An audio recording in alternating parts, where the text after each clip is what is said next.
إن الحمد لله نحمده ونستعينه ونستغفره ونعوذ بالله من شرور أنفسنا ومن سيئات أعمالنا من يهده الله فلا مضل له ومن يضلل فلا هادي له أشهد أن لا إله إلا الله وحده لا شريك له وأشهد أن محمدا عبده ورسوله اللهم صل وسلم وبارك على محمد وأزواجه وذرياته وعلى آله وأصحابه أجمعين ومن تبعهم بإحسان إلى يوم الدين يا أيها الذين آمنوا اتقوا الله حق تقاته ولا تموتن إلا وأنتم مسلمون يا أيها الناس اتقوا ربكم الذي خلقكم من نفس واحدة وخلق منها زوجها وبث منهما رجالا كثيرا ونساء واتقوا الله الذي تساءلون به والأرحم إن الله كان عليكم رقيبا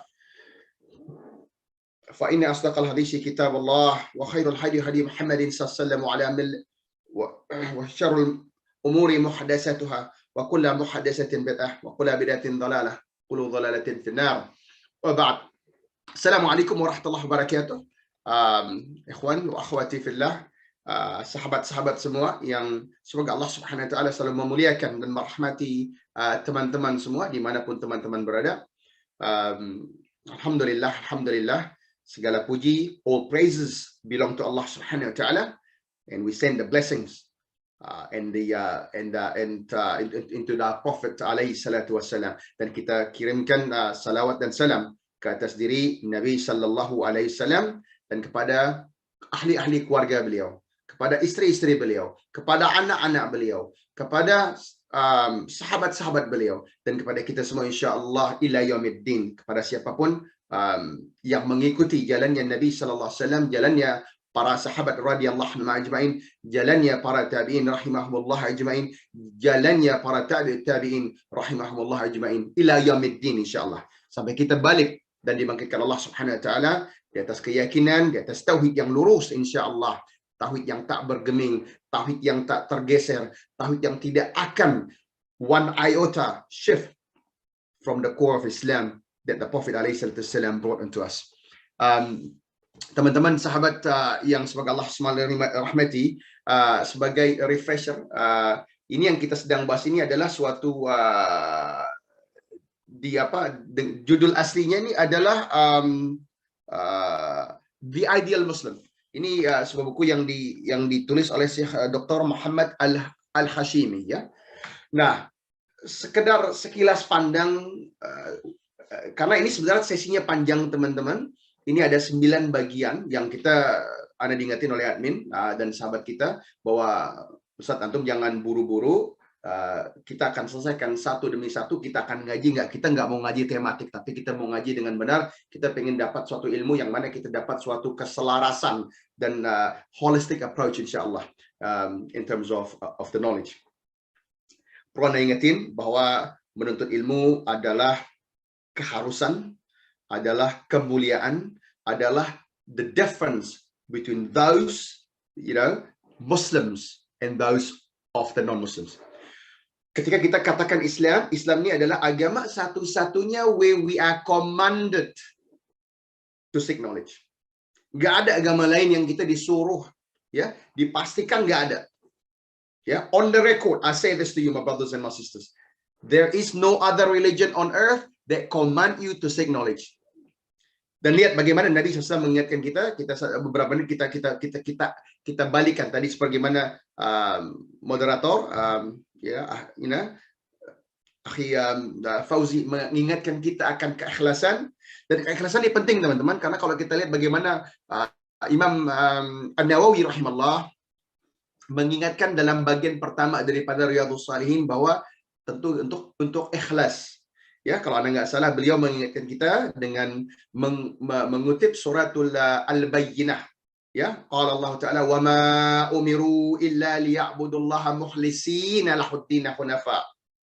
Jadi beliau mengatakan bahwa sungguhnya Allah SWT tidaklah memerintahkan kita kecuali untuk beribadah kepada Allah, ya, mukhlisina, in sincerity, ya, in ikhlas. Jadi bukan hanya mengibadati Allah tapi ikhlas, benar-benar sincere gitu ya, benar-benar pure intention in order to worship Allah Subhanahu wa taala.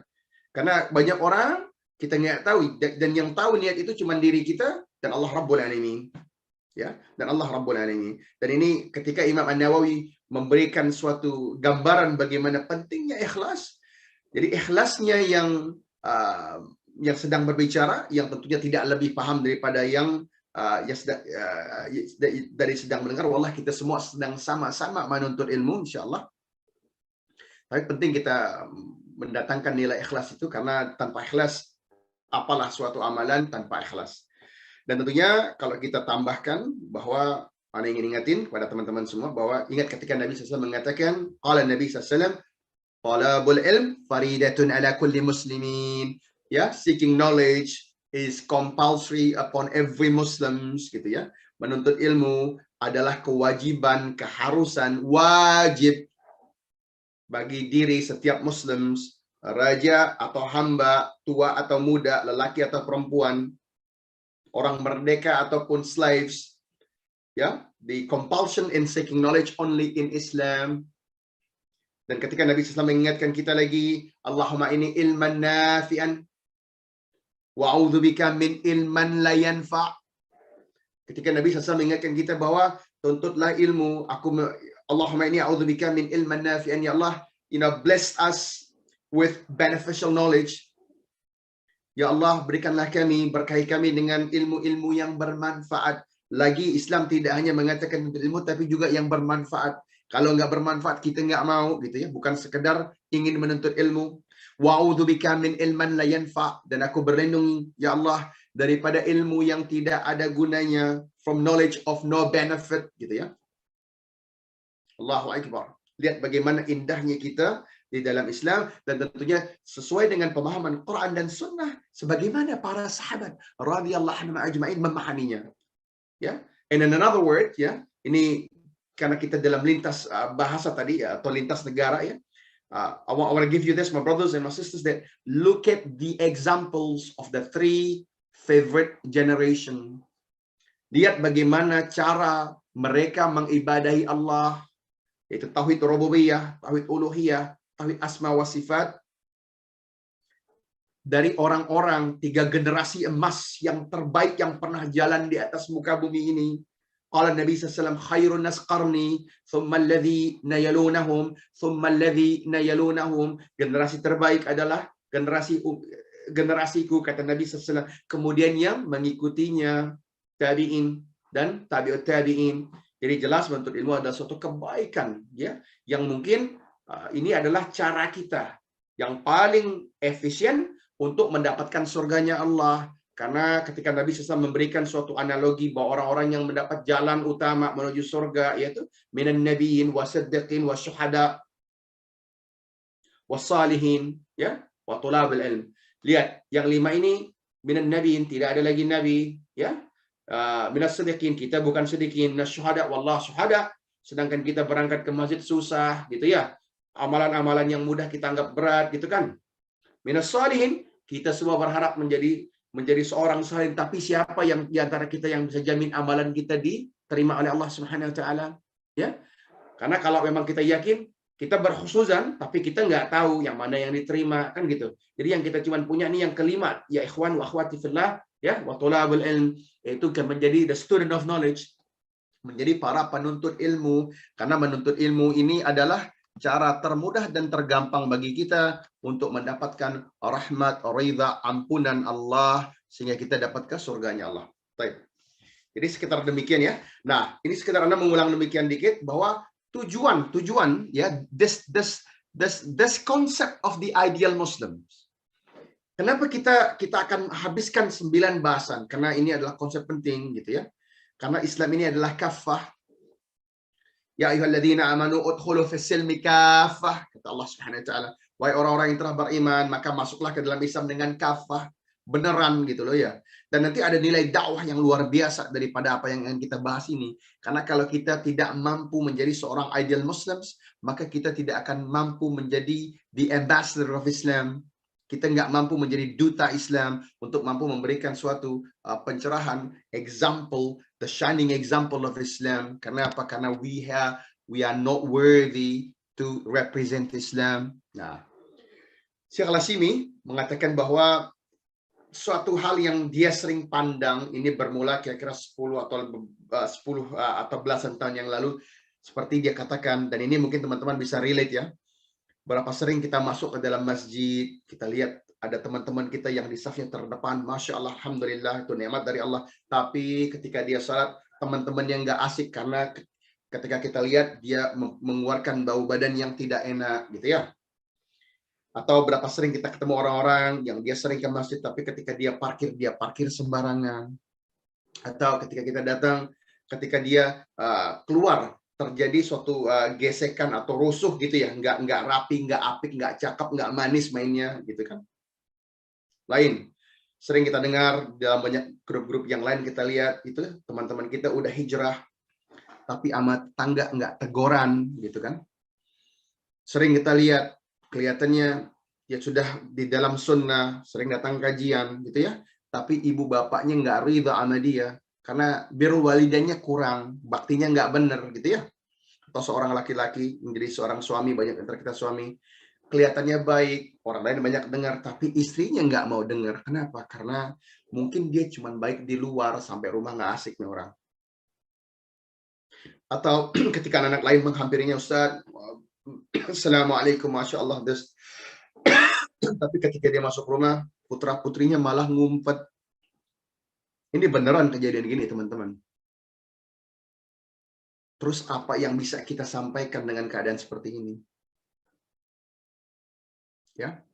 Terus seorang yang kelihatannya berilmu, kalau bahasa kita tulap senior gitu kan, datang dengan segala kebaikannya, cuman ketika dia datang ke rumah, acara keluarga besaran, ya, sama mertua nggak ngomongan, sama ipar nggak teguran. Nah, ini yang harus kita sikapi. Ini ada kejanggalan nih. Ya, karena ketika kita katakan asyhadu bi anna muslimun gitu kan, kita ini bersaksi, kita ini sebagai seorang muslim ini kelas atas, ini mainan paling elit. Ini nggak ada nomor duanya. Nomor duanya jauh banget. Dia nggak bisa dapat sama kita menjadi nomor satu, gitu kan? Kenapa kok Anda bisa bilang itu? Iya, karena Allah yang bilang. Qala Allah Ta'ala, "Walladzi arsala rasulahu bil huda wa dinil haq liyuthhirahu 'ala ad-dini kullih walau karihal musyrikun." Dia Allah Subhanahu wa taala yang telah menurunkan agama ini kepada Muhammad SAW sebagai huda, sebagai guidance, as an example, sebagai tauladan, sebagai contoh, dan agama yang benar, wa dinil haq liyuthhirahu 'ala ad-dini kullih, yaitu dan juga agama yang telah Allah menangkan, the din, the religion that Allah Subhanahu wa taala has made triumphant, victorious upon every other deen, every other religion. Agama yang Allah telah menangkan di atas seluruh agama, past, present, and future. Walau karihal musyrikun, walaupun musyrikun nggak senang. Oke? Jadi sedikit bahasan, karena kita sesi yang lalu udah lumayan banyak kita bahas di sini, jadi waktu kita juga biar bisa maju ke depan. Nah, jadi itu diantara awal muasal kenapa ini kita ingin bahas, dan tentunya ada beberapa bagian yang harus kita bahas, teman-teman, yaitu hubungan antara apa sih yang Anda maksud dengan 9 bagian. Satu, the Muslim and his Lord. Hubungan antara seorang Muslim dan Allah Rabbul Alamin, gitu kan? Kemudian hubungan antara seorang Muslim dengan dirinya sendiri, gitu loh. Dia harus punya hubungan yang baik antara dirinya sendiri. Ya ini kalau kita lihat nih, bagaimana Abu Darda, ya, seorang yang saleh, seorang yang pious, gitu kan? Tapi terkadang aja Abu Darda lupa akan hak dirinya. Wa innaka 'alaika haqqan. Ingat yang hadis itu, gitu kan? Terus hubungan antara seorang muslim dan kedua orang tuanya, poin sangat penting ini, karena seorang muslim nih kita nggak bisa jalan ridha Allah fi ridha walidain wa sukhtullah fi sukhtul walidain, kan gitu. Ridanya Allah adalah ridanya orang tua, dan marahnya Allah, murkanya Allah adalah juga murkanya orang tua. Hubungan antara seorang muslim dan istri-istrinya, gitu ya. Hubungan seorang muslim dan anak-anaknya, hubungan seorang muslim dan sanak keluarga, kirabatin, kerabat-kerabatnya, hubungan antara seorang muslim dan tetangga jiran, ya, hubungan antara seorang muslim dengan his brothers and his friends, gitu kan. Dan tentunya yang terakhir adalah hubungan antara seorang muslim dengan community. Bagaimana kita di dalam community? Apakah community Muslim community or the not yet Muslims, ya? Kita katakan in the West that we have got the Muslims and the not yet Muslims. Kenapa kita katakan mereka non-Muslim? Kita katakan not yet Muslims karena we hope and we pray Allah Subhanahu wa taala will send upon them hidayah. Ya, ini di antara husnuzan kita berharap Allah Subhanahu wa taala memberikan mereka hidayah. Asik gitu ya. Jadi seorang muslim ini kalau di jalan asik nggak gitu ya. Jadi contrary to the accusation atau bertolak belakang dibanding tuduhan-tuduhan teman-teman kita yang mengatakan waduh ini kalau orang yang udah ngerti sunnah terkesan rigid, kaku, nggak gitu. Nggak. Kita insya Allah nggak akan kaku gitu ya. Insya Allah kalau kita nyampaikan dengan ahsan, ya, utu ila sabili rabbika bil hikmah wal mau'izatil hasanah. Allah yang ajarin. Jadi konsep ini konsep yang Allah Subhanahu wa taala yang ajarin kita. Nah, baik. Jadi poin pertama teman-teman adalah bagaimana hubungan antara seorang Muslims ya and his Lord. The relationship between a Muslim and Allah Subhanahu wa taala. Dia ini yang pertama-tama adalah seorang Muslim itu dia itu awas kalau bahasa kita ya. Awasnya bukan awas sebagai ancaman. Artinya orangnya alert, ya alert, very alert. Jadi apa ya? Anda lagi mencari bahasa yang pas untuk alert ini ya. Jadi dia selalu siaga gitu ya. Nah siaga mungkin ya. Kalau ada teman-teman yang punya bahasa lebih baik, Anda mohon diingatin karena ini terkadang Anda kurang dapat bahasa Indonesia yang benar gitu ya karena kita dalam bentuk kajian yang berbeda gitu kan ya. Jadi alert. Seorang muslim itu pada dasarnya sangat-sangat alert, sangat-sangat awas dan siaga gitu ya. Jadi kalau bahasa kita ini seorang komando gitu ya, pasukan khusus, pasukan elit. Nggak pernah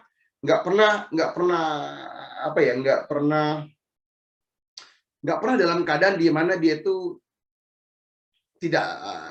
nggak tahu apa yang terjadi. Dia selalu tahu apa yang terjadi.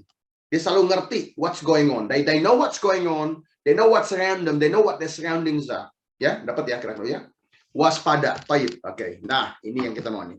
Ya, Zak. Oke, ini dari Lisa. Oke, jazakillahu khairan ya ukhayya.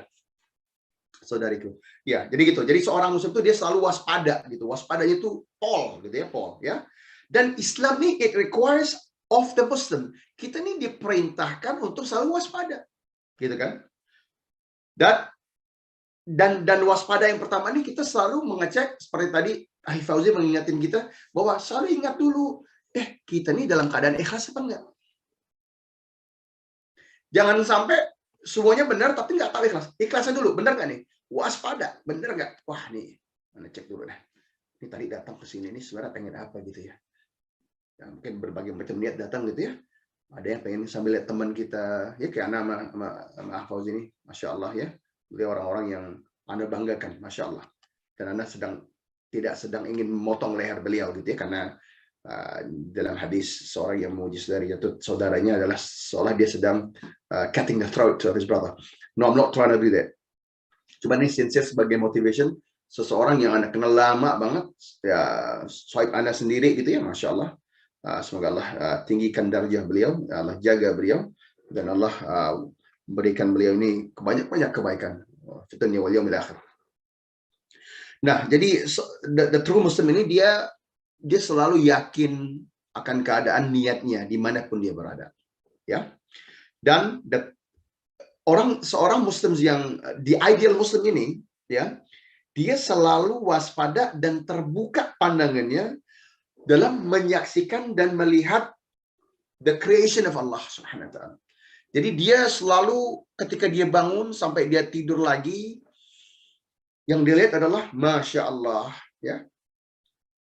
Kalau kita boleh pinjam nih ya, kita pinjam ayat qala Allah taala afala yanzuruna ilal ibili kaifa khuliqat wa ilas samai kaifa rufi'at wa ilal jibali kaifa nusibat wa ilal ardi kaifa sutihat. Lihat bagaimana Allah Subhanahu wa taala memberikan ajaran. Jadi apapun yang kita lihat nih, wah ini Allah Subhanahu wa taala yang bikin. Ya, kalau ada yang bagus kita lihat ya Allah ya Rabb, ya. Ini adalah sesuatu yang kebaikan hanya mungkin datangnya dari Allah Subhanahu wa taala. Anda pernah datang mendarat ke Queenstown, ini ada seorang syekh kita ya, Syekh Ana, si Dr. Basultana, Hafizahullah, Masya Allah. Dan kita melihat suatu pemandangan yang memang ajib, yang memang zen ya, Masya Allah. Dan beliau mengatakan begini, "Lau kana dunya mislu hadza fa kaifal jannah." Siapa yang pernah dengar nih perkataan ini? Ini kalau dekat anak kasih hadiah nih.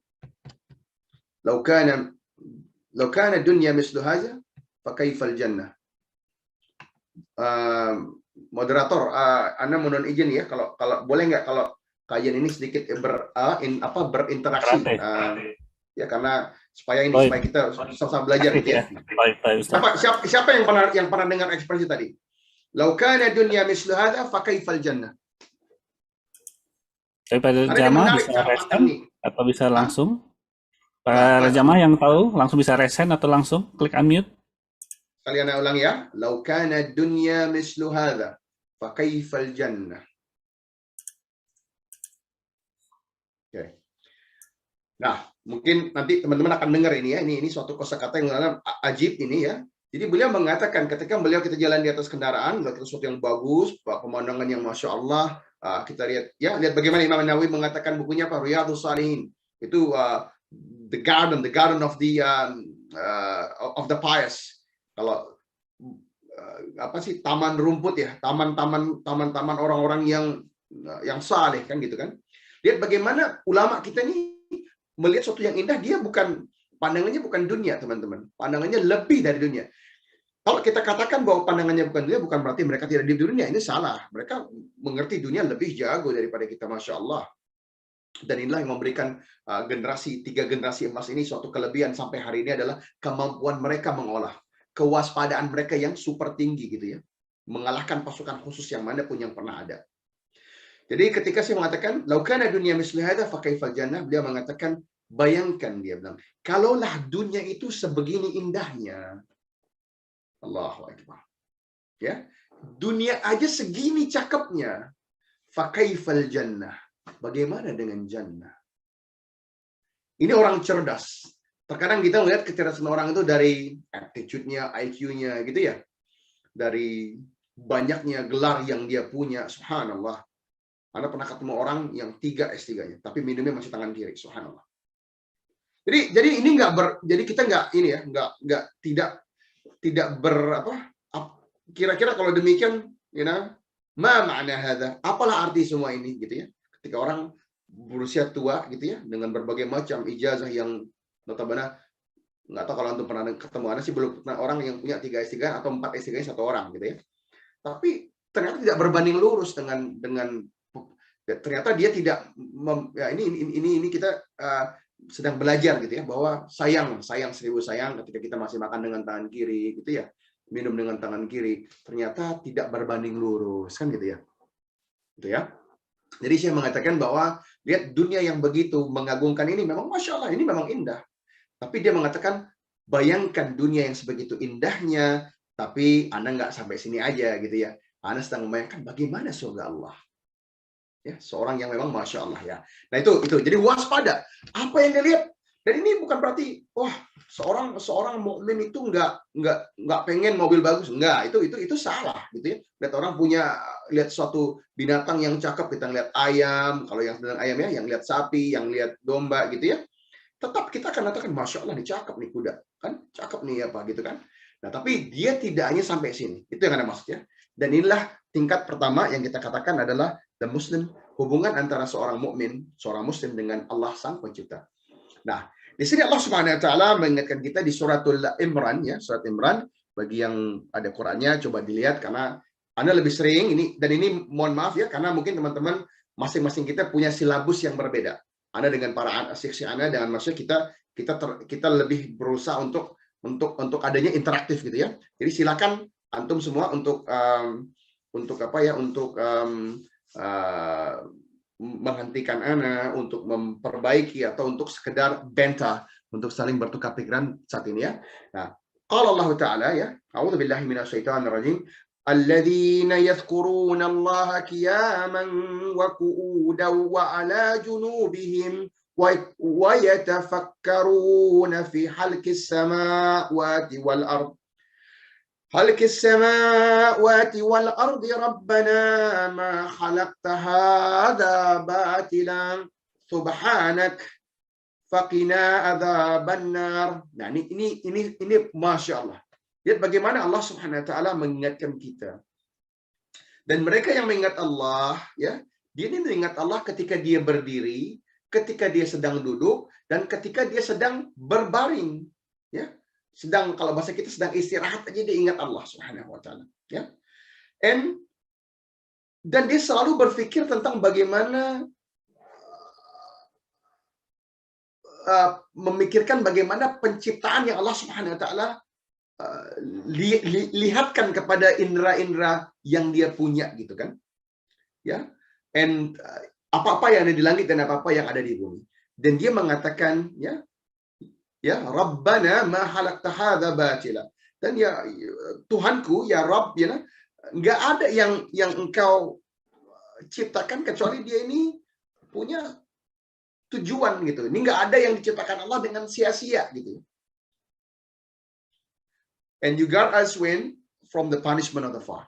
Dan ingat, seorang mukmin lagi, dia waspada ketika dia memuji Allah, dan ujungnya dia katakan subhanak fakina adzaban nar, dan dia meminta ampunan dari Allah dan meminta suatu to be averted from jahannam, meminta dipelihara, dijauhkan daripada neraka jahanam.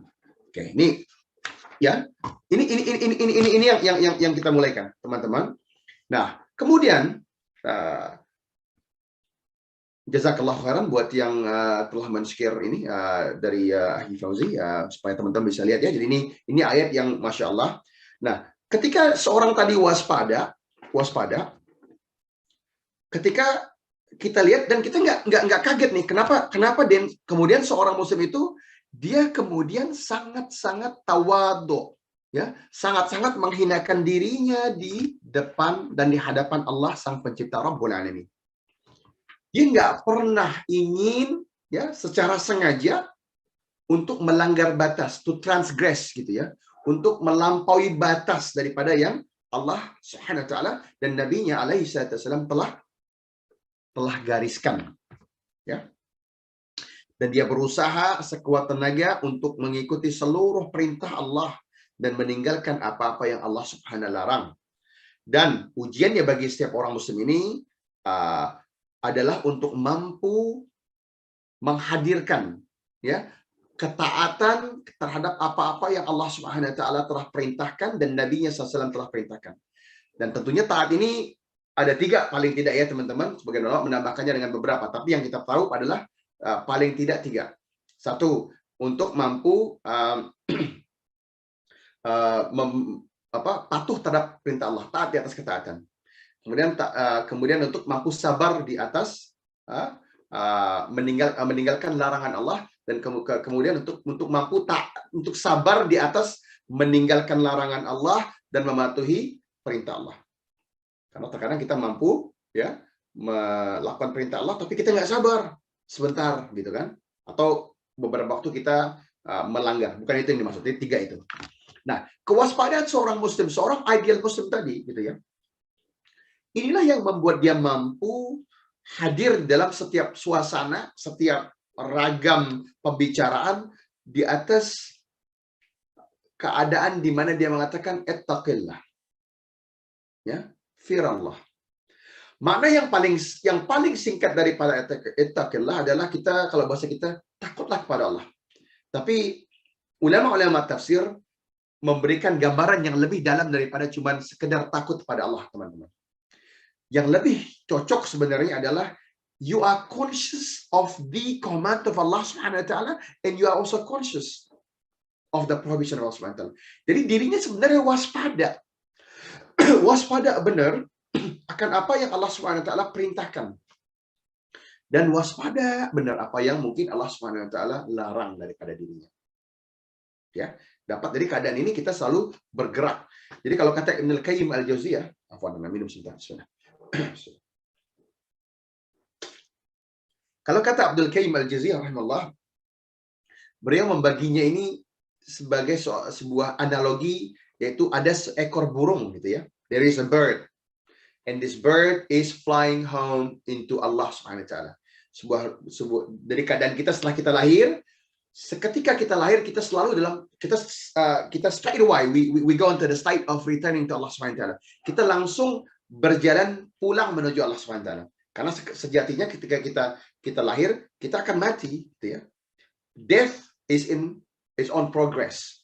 We are dying as we are born. Soon as we're born, we're dying, gitu kan ya. Nah, Ibnu Qayyim al-Jauziyah rahimahullah mengatakan, ketika si ekor burung ini sedang pulang, dia ini di kepalanya ada yang namanya muhabbah, rasa cinta luar biasa kepada Allah Subhanahu wa taala. Jadi itu yang menavigate. Navigasi awalnya, ya, the sense of direction adalah cintanya kepada Allah Subhanahu wa taala. Dan seekor burung bukanlah burung kalau dia tidak punya sayap, gitu ya. Secara umum kita definisikan seekor burung itu yang bisa terbang, yang punya sayap. Dan di antara dua kepak sayapnya itu berkumpullah dua, the alternating of al-khawf wal raja, gitu ya. Antara takutnya kita kepada Allah dan harapan kita untuk mendapatkan. Jadi takutnya kita akan jahanam dan harapan kita mendapatkan surganya Allah. Jadi ini keadaan begini nih, keadaan jalan. Jadi selalu waspada. Kebayangkan seekor burung yang sedang pulang menuju Allah, dan itu kita semua nih. Setiap diri kita adalah seekor burung yang sedang pulang menuju Allah Subhanahu wa taala. Dan kita demi Allah, one would hope for sure that the head would be a mahabbah, love towards Allah Subhanahu wa taala. Karena kalau sampai itu kepala burung bukan isinya adalah cinta kepada Allah Subhanahu wa taala, maka dia nggak punya sense of navigation. It would not ever have any sense of direction. Dan ketika burung itu nggak punya sense of direction, bagaimana mungkin dia akan pulang ke tempat yang benar atau pulang keadaan husnul khatimah, ya? Nah, kewaspadaan ini menimbulkan kemudian tingkat tawadhu yang luar biasa. Terus terjadinya penghinaan diri kita, ya, kalau itu bahasa yang benar ya, afwan. Jadi to get yourself humble in the sight of Allah. Jadi bagaimana kita merendahkan diri kita serendah-rendahnya ke hadapan Allah Subhanahu wa taala, the creator, the king, the master, the sustainer, ya. Sang raja yang agung, the malikul mulk, ya, raja dari segala raja, dan dari al-hayyu wal qayyum ar-rahman wa rahim, al-ghafurur rahim, Allah Rabbul Alamin. Setelah kita mampu mendapati diri kita bahwa kita ini seorang hamba, seorang abd, ya, yang mana kita hina, kita rendah, kita subservient. Subservient ini keadaan di mana kita yang butuh kepada Allah. Allah ini raja yang nggak butuh warga, gitu ya. Kings, masters that does not require any slaves. That is Allah Subhanahu wa taala. Jadi Allah punya kerajaan yang mana kita mau beriman kepada Allah atau tidak beriman kepada Allah, it's your choice. It's your mistakes if you don't, and it is your benefit if you do.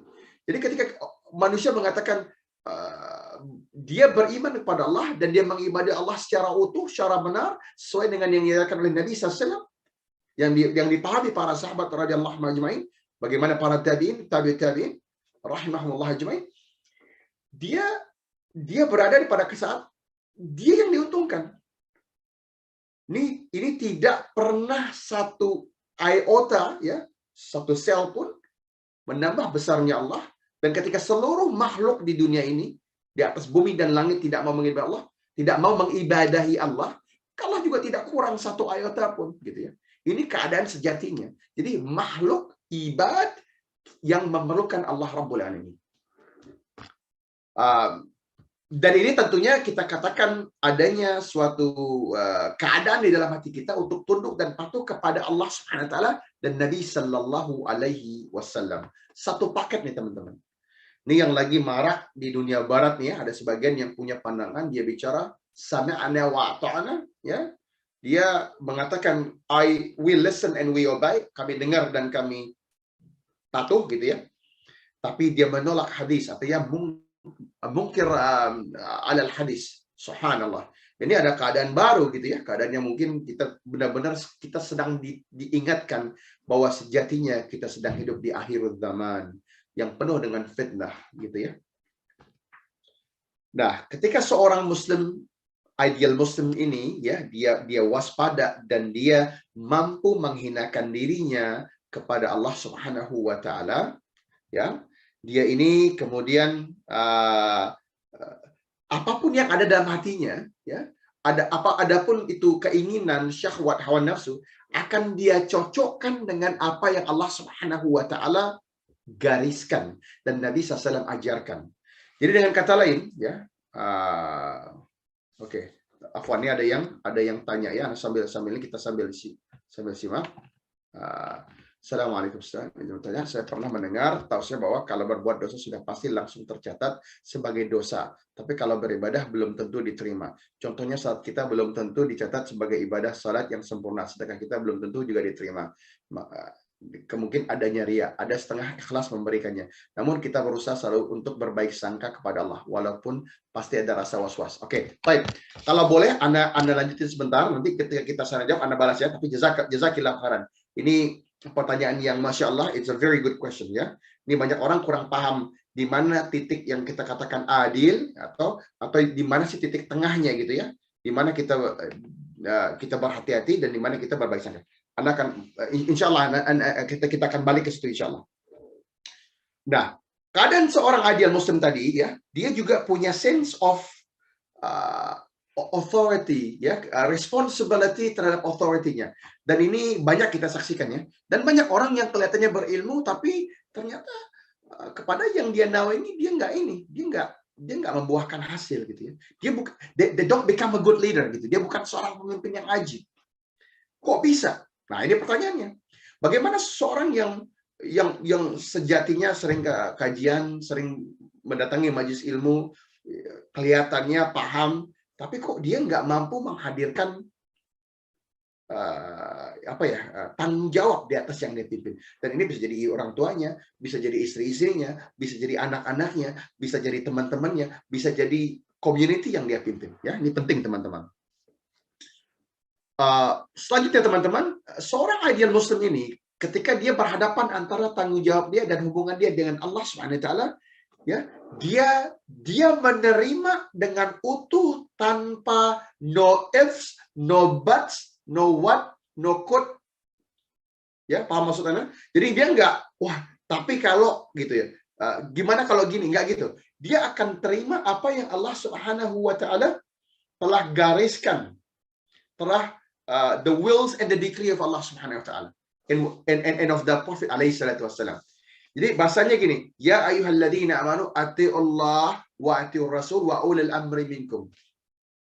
Dia taat kepada Allah, dia taat kepada Nabi SAW, dan dia taat kepada those in authority. Those in authority ini bisa jadi pemimpin, bisa jadi pemerintah, bisa jadi ulama yang ada di sekitar dia, bisa jadi pimpinan yang paling kecil di antara dia sendiri gitu ya. Nah, ini yang ditafsirkan di dalam tafsir yang jamak kita temui. Dia ini seorang Muslim ini, seorang adil Muslim ini, ketika dia berhadapan dengan keadaan di mana dia menerima apapun yang ditakdirkan Allah, ya, dengan kata lain dia paham betul yang namanya qada wa qadar. Oke, ini Anda sekaligus biar teman-teman nggak bosan, nggak ngantuk ya. Siapa yang bisa bedain antara qada dan qadar? Kalau ada, mohon Anda interaksinya gitu ya. Paham? Qada wa qadar. Raise hand aja, langsung bicara insya Allah. Siapa yang tahu atau yang pernah datang ke kajian yang dibahasnya qada wa qadar? Fadal, bismillah. Alhamdulillah. Ada yang punya sedikit ini.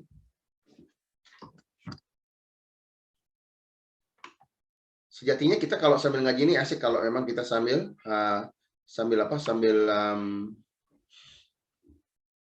berinteraksi, karena banyak yang bisa kita dapat nanti. Karena nanti gini, terlebih kalau kita bicara soalan-soalan yang bentuknya fiqh, nanti kita tahu yang mana yang furu', mana yang usul gitu ya. Dan sepanjang kita tidak berbeda pandangan di urusan yang usul, terlebih dalam bicara usul akidah gitu ya. Tapi itu nanti bahasan lain insya Allah. Nah, siapa yang bisa? Nah, kurang lebih begini teman-teman. Kita kalau bicara qada wa qadar ini ya, jadi ini ada dua pandangan yang kita terima ya, tapi berbeda. Di antaranya adalah kalau pandangan Al-Imam Al-Hafiz Ibn Hajar Al-Asqalani rahimahullah, beliau mengatakan qada itu yang Allah tuliskan dan qadar itu yang menjadi reality daripada implementasinya. Nah, Syekh Ibn Utsaimin rahimahullah Imam Ibn Utsaimin rahimahullah mengatakan bahwa qadar itu yang Allah tuliskan, qada itu yang menjadi implementasinya. Jadi kalau kita bicara the decree and the will of Allah, qada dan qadar ini punya definisi yang sedikit berbeda, tetapi on the absence of one, you can use the other one. Jadi maknanya gini, ketika kita bicara qada dan qadar, ya, ketika dia satunya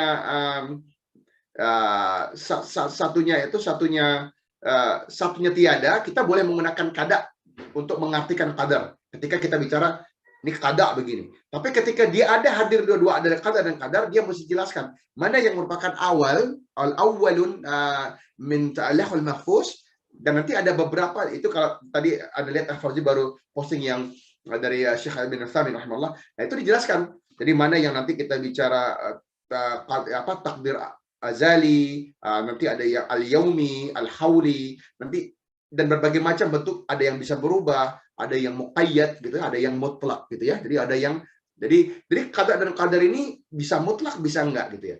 Tapi sejatinya seorang ideal muslim tadi menerima dengan legowo apapun yang menjadi the will and the decree of Allah Subhanahu wa taala. Dia akan mengatakan dia akan hanya alternating between alhamdulillah, antara syakar atau sabar, ya. Jadi inilah yang kita sering kata, yang Nabi SAW berikan satu gambaran ya dalam hadis yang wonderful are the affairs of the mu'min gitu ya. Ajaib urusan seorang mukmin gitu ya. Ajaban lil amril mu'min gitu kan. Inna amrahu kullahu lahu khairan wa laitsa dzalika li ahadin illa lil mu'min gitu ya. Dan keadaan ini cuma ada di diri seorang mukmin gitu kan. Nah, ini hadis Imam Al-Bukhari ya, kurang lebih ya itu tadi, bagaimana seorang mukmin itu ajaib kehidupannya, urusannya ajaib gitu. Jadi dia semuanya baik, urusannya baik semua, nggak ada yang nggak baik, nggak ada waduh anak kayaknya kurang beruntung, nggak ada yang kurang beruntung, semuanya masya Allah baik semua, dan dia selalu apapun yang dihadapin gampang bagi dia. Ketika dia dapat sesuatu yang menggampangkan, ya menurut dia ini kebaikan gitu kan, maka dia bersyukur kepada Allah SWT. Dan ketika dia merasa ini ujian, ini cobaan, dia bersabar atas cobaan itu, dan ini semua baik buat dia gitu kan. Nah, dan ketika dia menghadapi kebaikan, dia bersyukur, itu baik buat dia. Dan ketika dia menghadapi suatu cobaan, ujian, maka dia bersabar, dan itu pun fakanat khairan lahu gitu kan, dan itu juga baik buat dia. Seorang muslim ini, seorang ideal muslim ini, dia selalu ikhlas gitu ya. Dia sincere gitu ya, murni niatnya dalam keadaan apapun, dan apapun yang Allah Subhanahu wa taala decreed upon him or her, he or she accepts gitu kan. Nah, inilah yang mesti kita semua bayangkan, renungkan, contemplate, dan amalkan insya Allah. Karena masih jauh terkadang kita semua, dan Ana menasihat diri Ana dan teman-teman bahwa kita nih terkadang kita ketika kita kajian ilmu itu nggak jadi amalan. Maka Ana berusaha insya Allah kita akan kelarkan ini urusan the ideal muslim ini, sehingga dengan harapan paling tidak kita punya suatu konsep gitu ya. Siapa sih seorang ideal muslim itu gitu loh. Apakah ini cuma retorika? Enggak, tentunya tidak. Nggak ada yang dalam Quran dan Sunnah yang retorika, ya ikhwan. Wa akhwati fillah. Sahabat, teman-teman semua. Semua yang dalam Quran itu bisa jadi implementasi. Dan ini bukan alasan atau Pak Ustaz, kita kan tidak sempurna. Ketidaksempurnaan kita tidak menghalangi kita menjadi seorang ideal muslim. Wallahualam. Semua kita bisa menjadi seorang ideal muslim itu, ya. Nah, dan seorang ideal muslim ini ketika kita bicara tentang hubungannya dengan Allah, kewaspadaan dia yang luar biasa kepada Allah itu, yang dia his main concern atau bismillah, dia keinginan utamanya, tujuan utamanya mungkin ya, concernnya gitu ya, concern utamanya adalah to get the pleasure of Allah. Yang dia inginkan, tidak ada yang dia inginkan lebih daripada the pleasure of Allah, ridha Allah. Tidak ada yang dia inginkan lebih daripada ridhanya Allah. Dari pagi, dari bangun, Gimana dapatin ridha Allah? Gimana dapatin ridha Allah? Bagaimana dapatin ridha Allah? Dan ini dalam segala aspek kehidupan semampu yang dia mampu, insya Allah. Nah, seorang adil muslim tadi, ketika dia bicara konsekuensi daripada mencari ridha Allah, apapun yang dia lakukan, dia akan berusaha untuk mencapainya di atas standar tertentu. Ya, dalam hadis Arba'in, kalau Anda nggak salah hadis ke-17 ini, Imam Nawawi menukilkan sebuah hadis yang Masya Allah, Innallaha qala Allah Nabi qala Allah qala Rasulullah sallallahu alaihi wasallam, Innallaha kataba al-ahsana ala kulli syai'in. Dan Nabi sallallahu alaihi wasallam memerintahkan ke atas diri kita kesempurnaan di atas setiap perbuatan, pekerjaan, amanah yang kita lakukan tuh ala kulli syai'. Inna Allah kataba al-ahsana. Jadi kita diperintahkan untuk melakukan suatu ahsan, semua yang kita lakukan. Nah, ini kaitannya penting, teman-teman. Coba teman-teman lihat bagaimana keadaan kita ya. Bagaimana seorang itu ketika dia jalan ahsan, dia jalannya itu dijelaskan oleh Imam Nawawi itu rahimahullah, bahwa ketika kita lihat jalanan di Madinah itu orang mukmin itu jalan di tengah, teman-teman, dengan ketegakan yang tegak gitu ya, sehingga yang Majus, yang Quraisy, yang kufar itu jalannya ke tepi, meter-meter kalau bahasa kita gitu ya, segen sama seorang muslim. Nah, hari ini kan kita nggak dapat itu. Hari ini itu harus kita bangunkan itu ya. Jadi hari ini harus kita hadirkan kembali itu. Mana mukmin-mukmin yang qawi itu? Mana mukmin-mukmin yang kuat di atas segala urusan itu? Karena mustahil, mukmin yang dhaif nggak akan mungkin mampu jalan tegak begitu, teman-teman. Ya. Terus kalau bahasa kita ya, yang tadi ketika saudaranya sendiri merasa gerah gitu ya, kalau sholat sama dia mungkin bau gitu ya, mungkin dia nggak memperhatikan apa yang dia pakai, dia nggak memikirkan yang namanya perfume gitu ya, dia nggak memikirkan apa yang ya mungkin mulutnya tidak berbau asik gitu ya, tidak mengundang kebaikan gitu kan, ataupun mungkin rambutnya, mungkin janggutnya, dan segala macam yang mungkin kita lihat, sehingga jadi kritik gitu ya, jadi kritikan bahwa tuh seorang muslim, seorang mukmin kelihatannya atas sunnah tapi kok kucel gitu ya. Tentu ada alasan-alasan syariah yang membolehkan kita ketika kita dalam safar, kita dalam keadaan-keadaan tertentu. Tapi kalau sehari-hari semestinya ada minimum standar, teman-teman. Nah, ini balik kepada yang tadi yang namanya perfume tadi ya, yang namanya attar ini ya. Ini sampai-sampai, ini bukan aneh yang ngomong, ini Umar bin Khattab radhiyallahu yang mengatakan, kata Umar bin Khattab radhiyallahu, kalaulah ada seorang lelaki yang menghabiskan sepertiga, coba tuh bayangin nih, ada seorang laki-laki yang menghabiskan sepertiga gajinya ya, provisionnya gitu, untuk membeli perfume. Aku tidak memandang, kata Umar bin Khattab radhiyallahu, aku tidak memandangnya sebagai sesuatu yang mubadzir. Kebayang nggak tuh? Jadi kalau orang yang punya gaji, ya Anda nggak tahu berapa gaji Indonesia hari ini ya. Tapi kalau ada orang katakan punya gaji, yang gampang lah ya, punya gaji 10 gitu ya. Kalau dia punya 10, dia pakai 3,3-nya gitu ya untuk beli parfum. Itu Umar bin Khattab radhiyallahu, orang yang sangat hati-hati apa yang dia belanjakan, tentunya kebaikan gitu ya. Kan nggak mungkin Umar menyuruh sesuatu yang bukan baik, nggak mungkin. Asyara mubasyarah dijamin oleh Allah Subhanahu wa taala melalui lisannya Nabi SAW, jannah ya. Asyara mubasyirin, 10 orang yang dijamin surga ketika masih jalan di atas dunia. Umar mengatakan itu nggak mubazir gitu ya. Jadi kalau orang yang punya penghasilan 50 berarti berapa? 17.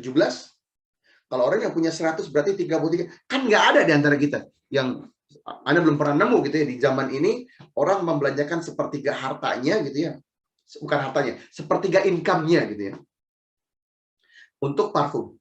Jadi bayangkan, jadi kalau ini yang terjadi, ya kalau kita belanjakan 5% aja lah, ataupun 2% aja, tentu kita nggak akan berhadapan dengan keadaan ataupun keluhan-keluhan seperti yang sering kita dengar gitu ya. Sering kita dengar, waduh, ini orang kelihatannya berilmu, tapi apok gitu kan ya. Ini orang kelihatan berilmu, tapi kalau dekat dia kita malas gitu ya.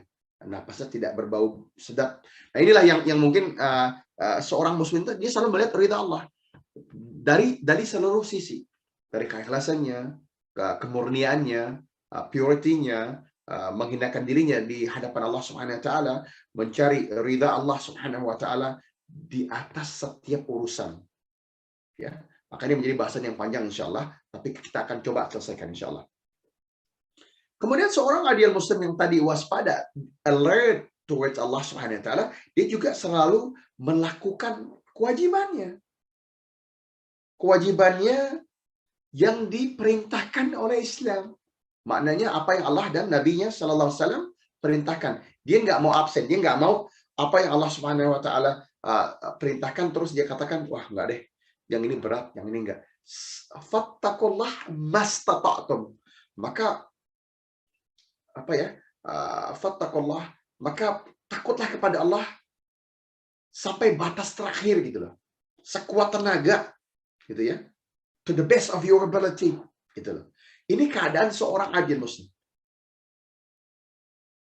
Ya. Nah, dengan segala keikhlasan atas dirinya, dia akan melakukan seluruh perintah Allah yang disuruh, yang merupakan pillars of Islam. Jadi apa sih yang dikatakan seorang mukmin itu? Bedanya, siapa yang bisa jawab nih? Apa bedanya seorang muslim dengan seorang mukmin? Fadhal, bismillah.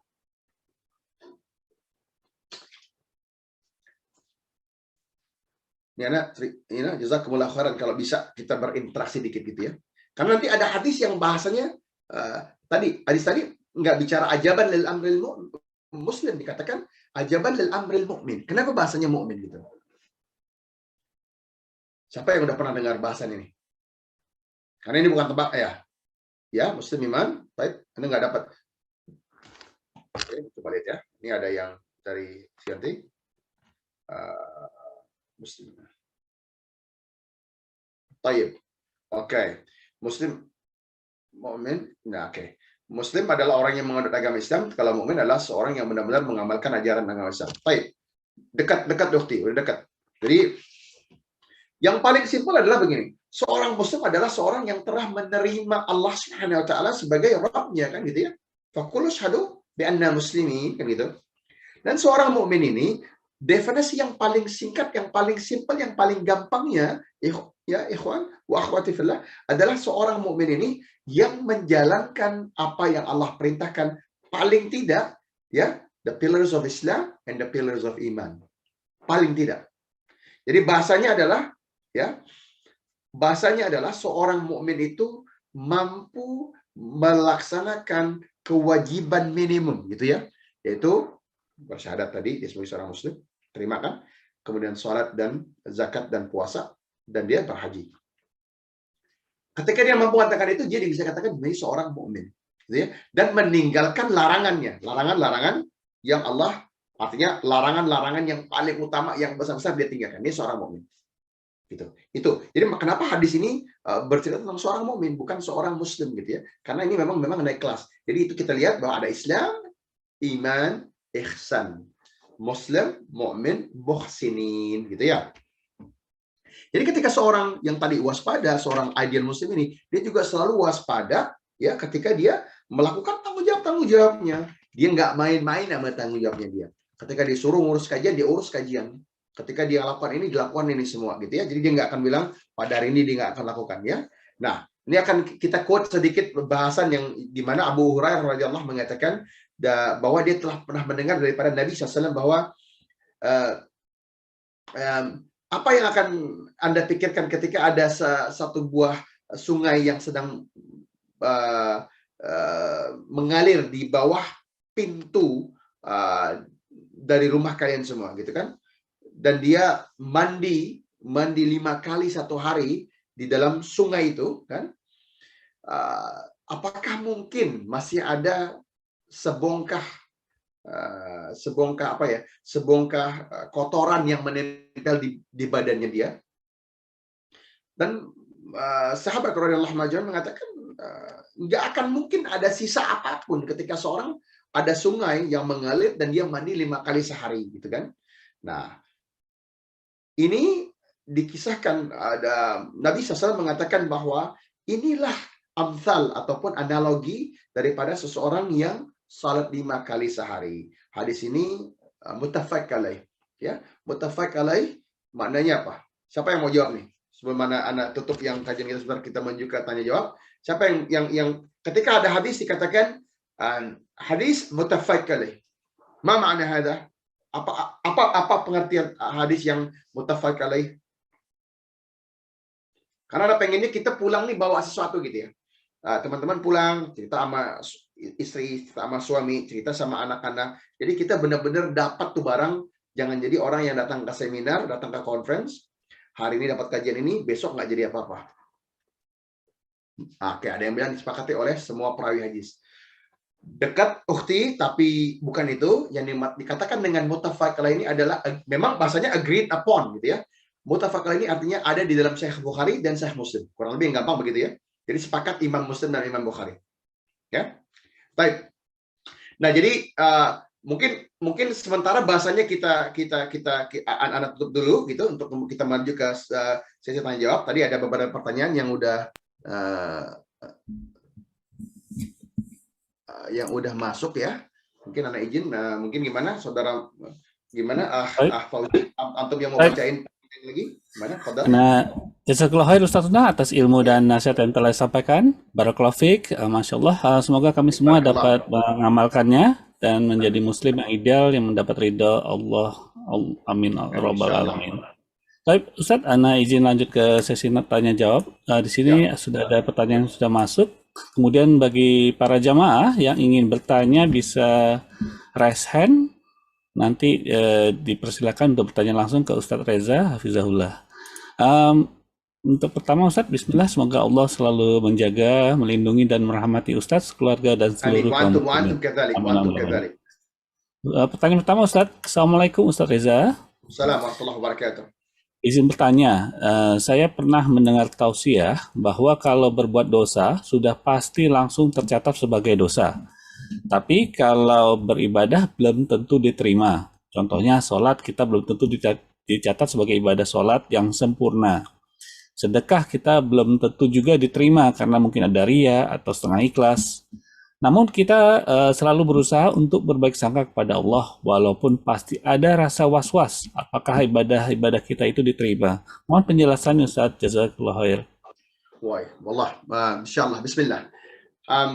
Oke. Ini kita harus sikapi dengan adil ya, karena ini pertanyaan bagus banget nih. Karena kalau salah kita bisa jadi ini salah dikit aja bisa jadi murjiah nih. Ya, bisa jadi orang-orang yang terpleset gitu ya. Nah, ingat nggak tadi ketika Anda kutip perkataan Al-Imam Ibn Al-Qayyim Al-Jauziyah rahimahullah. Dia katakan burung yang di depan kepala itu adalah muhabbah, cinta sama Allah. Ya, kita nih pulang kepada Allah dan kepakan sayapnya tuh ada al-khauf wal raja gitu ya. Takut pada Allah tapi juga mengharapnya ridha Allah. Keduanya mesti hadir, teman-teman. Karena kalau satu aja yang hadir kita tergelincir. Bayang. Orang takut pada Allah Subhanahu wa taala tapi tidak mengharap rahmatnya. Dia nggak akan bisa hidup. Ya. Dia mengharapkan rahmat Allah tapi dia nggak takut pada Allah. Dia akan complacent. Dia akan hidup dengan sia-sia karena dia nggak akan pernah mendapatkan apa-apa karena dia tidak ada rasa takut atas azabnya Allah SWT. Seorang mukmin ya. Nah, inilah akidah sunnah. Akidah sunnah ini maknanya apa? Akidahnya para anbiya alaihi salatu wassalam. Inilah akidahnya Nabi sallallahu alaihi wasallam. Inilah akidahnya Ibrahim alaihissalam. Inilah pemahamannya Adam alaihissalam, Nuh alaihissalam. Kulluhum, seluruh mereka punya pemahaman seperti ini, teman-teman. Inilah yang kita katakan, inilah akidah Ahlus Sunnah wal Jamaah. Dia adil di tengah-tengah. Al-Imam Ibn Al-Jauzi rahimahullah ya, kalau nggak salah beliau itu dia tahun 400 sekian, abad kelima ya, Ibn Al-Jauzi rahimahullah, seorang great scholar ya. Dia mengatakan, wallahualam, kalau Anda tahu satu amalan saja yang telah Allah terima, Anda ridha wafat sekarang. Kata Ibn Al-Jauzi rahimahullah. Allahu akbar. Ini Ibnu Jauzi yang ngomong, bukan aneh yang ngomong gitu kan. Nah, ini menandakan apa? Bahwa menandakan husnuzannya Ibnu Jauzi kepada Allah. Ini bukan suudzan. Ingat hadisnya, ini hadis ada ini ya, hadis qudsi ini. Qala Nabi sallallahu alaihi wasallam, "Ana inda dzani abdi bi," kata Allah SWT. Aku Ya, I am as how my servant think of me. Ya, aku sebagaimana hambaku, apa ya? Jadi, how do you translate that? I am as how my servant think of me. Aku sebagaimana hambaku Persangkaan hambaku ya. berprasangka terhadap diriku.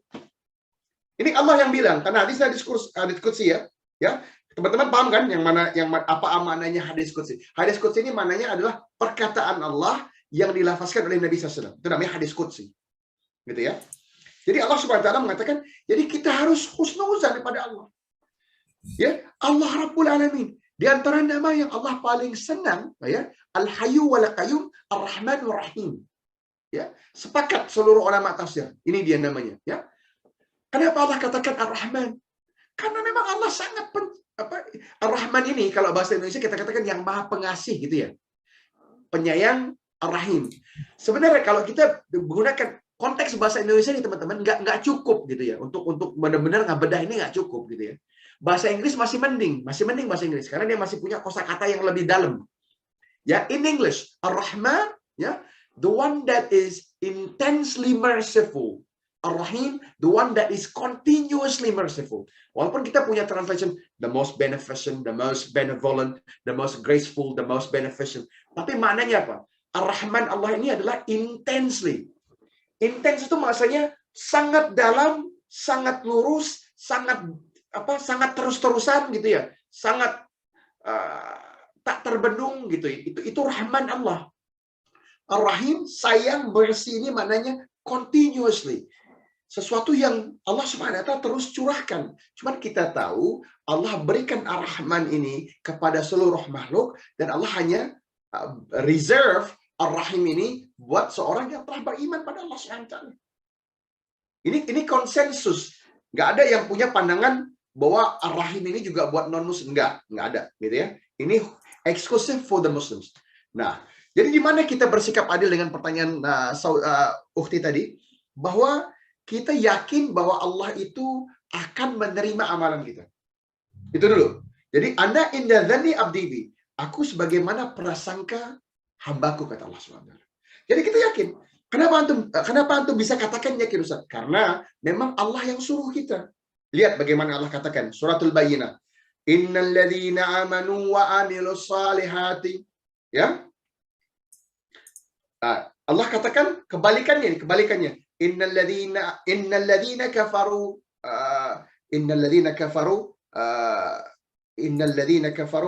afwan, ingatin Abaina.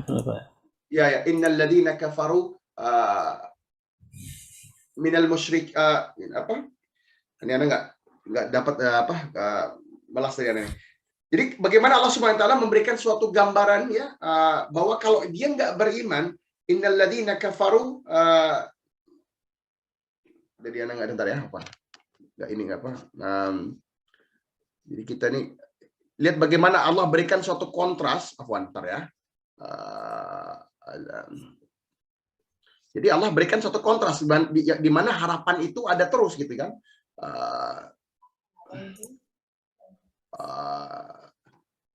Ketika Allah katakan innal ladzina kafaru min ahlil kitabi wal musyrikin gitu kan ya.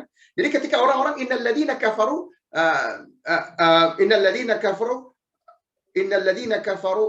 min ahlil kitabi wal musyrikin. Ya. Jadi ketika Allah katakan orang-orang yang kafir itu siapa? Min ahlil kitabi wal musyrikin. Jadi orang musyrik yaitu pagans ya, idol worshippers ataupun ahlul kitab, the Jews and the Nasara kan gitu ya. Dia fi nari jahannam kata Allah. Jelas. Jadi nggak ada terang benderang. Ya ahlul innal ladzina kafaru min ahlil kitabi wal musyrikin fi nari jahannam, ya kan? Ketika Allah katakan begitu, tapi Allah katakan ya orang-orang tapi kebalikannya. Innal ladzina amanu wa amilus salihati. Ya, ulaika hum khairul bariyah, ya. Bagaimana Allah gambarkan? Yang tadi innal ladzina kafaru min ahlil kitabi wal musyrikina fi nari jahannam khalidina fiha. Ulaika hum syarrul bariyah. Mereka adalah seburuk-buruk creation gitu ya, seburuk-buruk ciptaan. Yang lain nih kebalikannya, innal ladzina amanu wa amilus solihati ulaika hum khairul bariyah. Mereka sebaik-baik.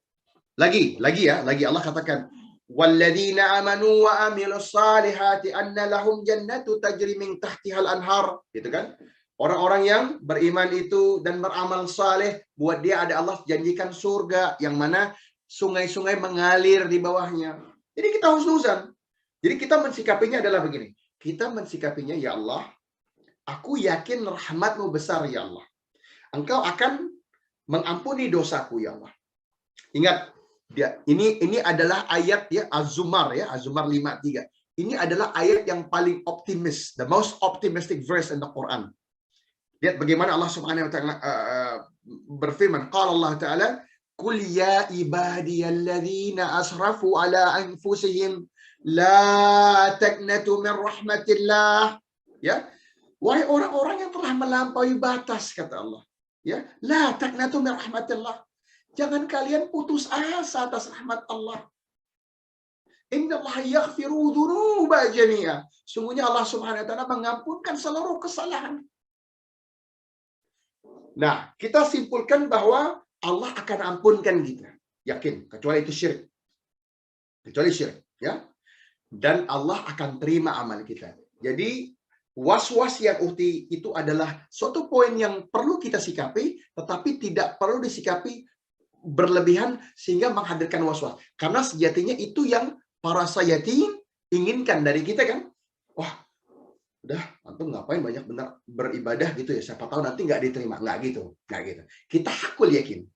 Kita husnuzan bahwa Allah Subhanahu wa taala akan terima.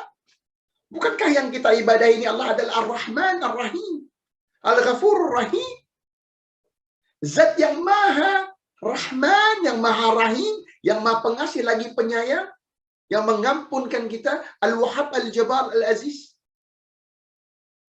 Jadi kita sampaikan bahwa ini adalah Allah Rabbul Alamin. Jadi kita yakin Allah akan terima amal kita sepanjang dia di dalam koridor sesuai dengan bagaimana yang Allah perintahkan, sebagaimana Nabi Sallallahu Alaihi Wasallam dan para sahabat. Kuncinya teman-teman, sesuai dengan bagaimana praktek ya daripada 3 generasi emas yang pernah jalan di atas muka bumi ini. Hadza wallahu a'lam. Fadhal yang selanjutnya. Masya Allah, jazakallah khair, barakallahu fiik, Ustaz. Para jemaah yang ingin bertanya langsung bisa klik tombol raise hand di aplikasi Zoom, ataupun juga bisa mengetik pertanyaan di kolom chat. Untuk pertanyaan selanjutnya ini bisa para jamaah untuk menekan tombol raise hand atau bisa pula mengetik di aplikasi Zoom.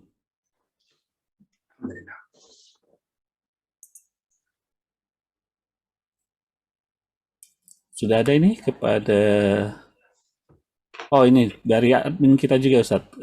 Silakan bertanya langsung pada Ustadz. Assalamualaikum warahmatullahi wabarakatuh, Pak Ustadz. Waalaikumsalam warahmatullahi wabarakatuh wa maghfiratuh. Mau tanya Pak Ustadz, ini kan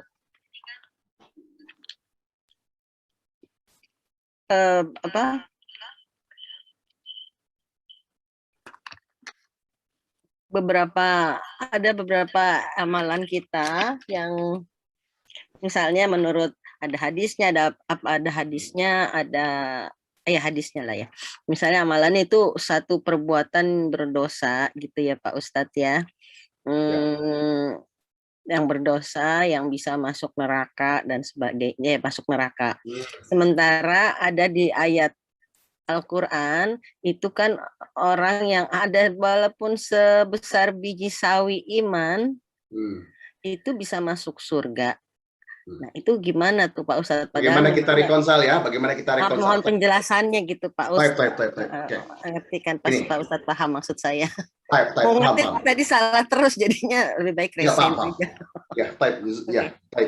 Jazakallah khairan. Masya Allah. Ini pertanyaan yang juga ajib nih ya. Pertanyaan ini juga bagus ini. Masya Allah. Banyak kita ada miskonsepsi nih.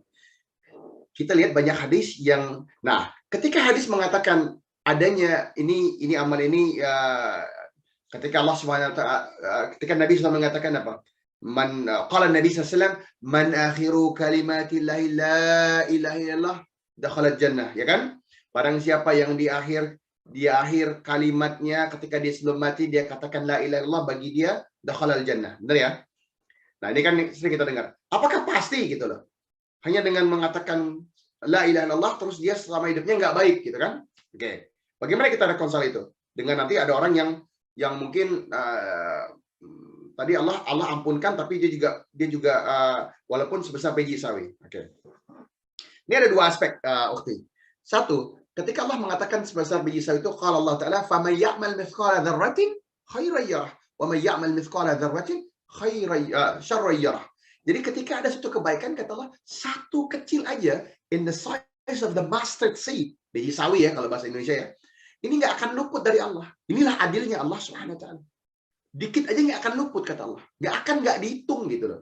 Dan ini di Al-Baqarah, ini Allah Subhanahu Wa Ta'ala mengatakan bahwa ini akan dijadikan sebuah amal, setiap amal-amal saleh itu menjadi tujuh batang gandum yang masing-masing dalam gandumnya ada 100 bulir, gitu kan ya? Tapi itu baru di situ. Nanti ada lagi ayatnya. Misalnya ketika di surat Tin, bighairi hisab, kata Allah Subhanahu Wa Ta'ala ya. Watini wa zaitun wa turi sinin wa hadzal baladil amin laqad khalaqnal insana fi ahsani taqwim, kan gitu ya. Sehingga kami telah jadikan manusia itu sebaik-baik ciptaan. Gitu kan? Terus kata Allah, illal ladzina amanu wa amilus shalihat. Lihat nih. Tadi ini menyambung sama pertanyaan yang pertama. Illal ladzina amanu wa amilus shalihati falahum ajrun ghairu mamnun. Gitu kan? Jadi Allah bisa juga kasih tanpa kalau bahasa kita tanpa hisab, tanpa takaran gitu ya. Itu kalau Allah berkehendak, dia bisa berlipat sejuta gitu kan ya. Dia bisa berlipat a billion, it could be a zillion, dan bisa tak terkira. Inilah Allah Rabbul Alamin. Nah, ukhti, kita sebagai seorang mukmin ini, kita yakin atas rahmat Allah yang besar, pasti. Ya. Dan tidak ada di antara kita yang mampu hidup kecuali kita berharap pada rahmat Allah. Tapi seorang mukmin ini tidak santai atau tidak serta-merta berpikir gampang melakukan maksiat walaupun sekecil apa. Maka ulama mengatakan bahwa jangan lihat sekecil apa maksiatnya, tapi lihat kepada siapa engkau bermaksiat. Gitu ya. Ini kan Allah Rabbul Alamin. Allah yang ngasih kita anak-anak, Allah yang ngasih kita istri, Allah yang ngasih kita perniagaan, Allah yang ngasih kita badan yang baik, Allah yang ngasih kita iman wal Islam. Dan mayoritas kita yang ada di dalam sesi ini, ikhwan wa akhwati fillah, ini kita nggak harus kerja susah dapatin Islamnya, demi Allah. Ana sebagai seorang direktur dakwah di FIANZ ya, FIANZ ini the Federation of Islamic Association of New Zealand, MUI-nya Selandia Baru gitu ya. Dan dakwah ini memang suatu yang Anda sekeluarga dengan istri Anda, dengan anak-anak kita punya suatu suatu kecintaan atas dakwah ini. Demi Allah, ukhti, kalau anti lihat bagaimana susahnya saudari-saudari kita mendapatkan Islam di Selandia Baru ini, ya Allah. Jangan Selandia Baru deh, kita ke Bali diusir, dipukulin gitu ya. Jadi kita nih coba lihat bagaimana Allah kasih kita Islam. Gitu kan? Jadi lihat jangan sekecil apa yang kita lakukan, tapi kepada siapa kita bermaksud. Jadi dapatnya, jadi kita minta sama Allah ini rahmat Allah, tapi kita menghindar daripada apa yang Allah haramkan. Nah sekarang bagaimana kita reconcile? Kok kata Allah ini neraka? Gini, setiap hadis yang bicara neraka ini bicara tentang ancamannya. Hadis ini bicara tentang the possible punishment, gitu kan? Ya, possible punishment-nya itu neraka. Tapi Allah bisa, ya, dengan niat kita yang luhur, yang ikhlas, Allah bisa ampunkan. Tapi tidak serta-merta membuat kita melakukan maksiat itu, gitu loh. Bisa pahami ya? Gitu. Jadi enggak kita, karena gini, di dunia ini orang biasanya ekstrim. Kita lihat ya ada orang murji'ah, ya gitu ya. Kita lihat ada Mu'tazilah gitu ya. Kalau yang belum paham tanya apa itu Murji'ah, apa itu Mu'tazilah gitu ya. Ada Sufi, ada super Sufi gitu kan. Dia terkadang Atau dalam akidah ada nama Jabariyah, ada Qadiriyah, yang mana yang satu merasa nggak usah ngapa-ngapain aja, Allah kalau mau ngasih gitu kan. Yang satu kalau semua sukses dikatakan semuanya atas usaha dia. Ini semua salah. Seorang mukmin itu sunnah ini tengah-tengah gitu ya. Takut atas ancaman Allah, tapi berharap atas rahmat Allah. Inilah sunnah. Inilah nilai paling fair, nilai paling adil gitu ya, di tengah-tengah. Nah, jadi ketika kita katakan Allah mengatakan ancaman Allah, Allah bisa dengan rahmatnya menghapuskan dosa itu. Kalau Allah mau, tentunya kita berharap Allah ampunkan. Tapi tidak membuat kita ingin melakukan dosa dengan gampang. Gampang lakuin aja. Orang Allah bilang kok di surat Az-Zumar, "Qul ya ibadiyalladzina asrafu ala anfusihim la taqnatu min rahmatillah." Jangan putus asa dengan rahmat Allah. Allah akan turunkan ampunan. Kalaupun dosa kita setinggi langit, Allah akan turunkan ampunan. Nggak gitu caranya. Itu buat orang-orang yang telah dahulu gitu ya. Pernah berbuat salah, sekarang dia bertaubat. Ini, ayat ini, dan hadis ini menyuruh kita taubat sekarang. Gitu. Nggak ada yang terlambat. Siapapun itu. Apa sih dosa paling gede gitu kan? Wah, ada zina, Ustaz. Itu dibanding orang yang nggak sholat sekali, kalah tuh dosa zina. Tapi bayangkan orang nggak ngerti gitu. Satu kali nggak sholat, dia sering. Tapi ada orang dia celak gitu kan. Yang udah, tinggalkan into the past gitu ya. Di sini nih nanti anak akan undang kali depan insya Allah atau apa gitu ya. Banyak para duat kita yang kalau antum lihat ya kawan, ini isinya tato semua nih. Ya mungkin antum sering lihat ya, diantaranya Sonny Bill Williams itu ya, diantara apa All Blacks itu di atas manhaj itu sunnah semua sekarang. Ya. Nah, jadi gitu, yang udah Allah bisa tinggalkan itu. Nah korelasinya apa? Dengan Allah katakan walaupun sedikit masuk surga. Itu menunjukkan setiap orang, ini hadis ya, di dalam hadis yang sahih ini Allah ya hadis Imam Muslim ini. Ini Allah SWT memberikan suatu gambaran melalui lisan Nabi Sallallahu Alaihi Wasallam bahwa sesungguhnya setiap makhluk, setiap insan yang di dalam hatinya masih ada iman la ilaha illallah tadi, dakhalal jannah, dia masih mungkin masuk surga. Pertanyaannya, apakah dia akan masuk surga tanpa hisab? Ataukah dia masuk surga dengan hisab? Atau masuk surga setelah dia masuk ke dalam jahannam? La haula wala quwwata illa billah. Na'udzubillah. Ini bukan main-main, ukhti. Bagi yang orang-orang yang menganggap gampang, menganggap enteng, mengatakan anak nggak apa-apa deh, penting ada iman. Masuk neraka dulu, yang penting nanti masuk surga. Dia nggak lupa, dia nggak paham gitu, atau dia lupa gitu ya, bahwa satu hari di yaumul akhir itu setara dengan 1000 tahun di dunia. Dan kita ini bukan dalam keadaan seperti ini gitu ya. Kita akan sangat tinggi dalam hadis yang sahih ya. Orang-orang yang di dalam jahanam itu tingginya ya, kalau ada Malaysia itu setinggi 60 hasta gitu ya. Jadi kebayang ya orang 50 meter gitu ya, 70 meter gitu ya tingginya gitu ya. Dan inilah kenapa sakitnya siksa jahanam itu sangat dahsyat. Karena kita dalam naudzubillah, tsumma naudzubillah. Makhluk-makhluk insan yang masuk ke dalam jahanam itu dia akan tinggi besar sehingga, nah itu pun nggak cukup ya. Kenapa? Karena dalam hadis yang sahih lagi, Nabi SAW mengibaratkan jarak antara earlobe, ya earlobe itu ujung kuping ini ke bahunya adalah sebagaimana jarak Makkah dan Madinah. Siapa yang pernah dengar hadis ini? Jadi penghuni jahanam itu, penghuni neraka itu, tingginya segede apa gitu. Jaraknya itu aja antara kuping ini, maka bandnya berapa? 435-an ya, 430-an kilometer. Jadi orang itu setinggi apa? Jadi wajar sekarang kita pahami bahwa siksa jahanam itu amat pedih. Karena orangnya gede banget. Orangnya berarti ribuan kilometer tingginya. Jadi ketika dia dihantam dengan garpu tala, dengan api yang panasnya sangat panas, 1000, ada riwayat mengatakan 1000 kali lebih panas daripada api paling panas di dunia, maka akan leleh ininya, otaknya leleh. Hukuman paling ringan di dalam jahanam itu adalah ketika seorang dikatakan masuk dengan hanya ujung kakinya aja yang kena jahanam, yang lainnya enggak, gitu ya. Itu hukuman paling ringan. Itu ketika dia masuk ke dalam jahanam, maka masuk serta-merta otaknya itu meleleh. Coba siapa yang kemarin belajar matematikanya bagus? Dari earlobe ke sini 435. Hitung aja, tingginya berapa tuh orang? Berapa ribu kilometer? Berarti sebesar apa sih jahanam yang Allah siapkan untuk sebagai punishment. Jadi seorang mukmin tuh nggak pernah punya pikiran, yang penting Anda masuk ke dalam surga. Enggak, itu nggak mungkin. Apalagi orang udah ngaji. Demi Allah kita minta Allah masukkan kami ke dalam surga tanpa hisab ya Allah. Kita doakan saudara-saudari kita masuk ke dalam surga tanpa hisab. Dan kita minta apa? Kita minta ya Allah, Allahumma balighna jannatul a'la, jannatul firdaus. Kita minta surga yang paling tinggi. Kita minta jannatul naim. Kita minta firdaus al-a'la. Bukan yang paling rendah. Dapat ya?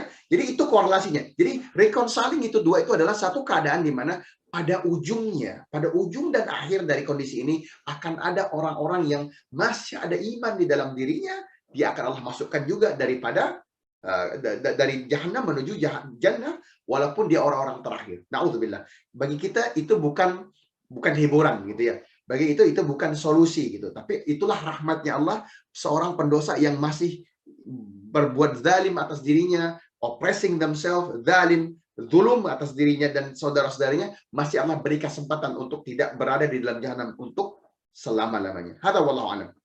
Mungkin lanjut sama yang lainnya, mungkin aku agak kelamaan. Baik. Jazakallahu khairan, penting Ustaz. Biar adil, bismillah. Baik. Ini ada pertanyaan selanjutnya, Ustaz. Ini Ana izin bacakan. Bagaimana mengatasi iman yang dirasakan menurun? Padahal sudah berusaha zikir, istighfar, mengalihkan diri dengan segala sesuatu yang dilarang Allah. Mohon penjelasannya Ustaz dan nasihatnya. Jazakallahu khairan. Baik, wayak. Bismillah ya. Jadi futur ya, semua kita mengalami futur dan tanpa terkecuali. Termasuk kita banyak bicara riwayat-riwayat, nanti ada bagaimana para salafus salihin ya, the three favorite generation juga mengalami bagaimana. Yang Anda dapati cara yang paling ampuh ya, ini menurut Anda ya. Ingat hadis Nabi SAW. Qala Nabi SAW, ar-rajulu ala dini khalili, falyanzur ahadukum man yukhalil. Ya, sering dengar ya hadis ini ya.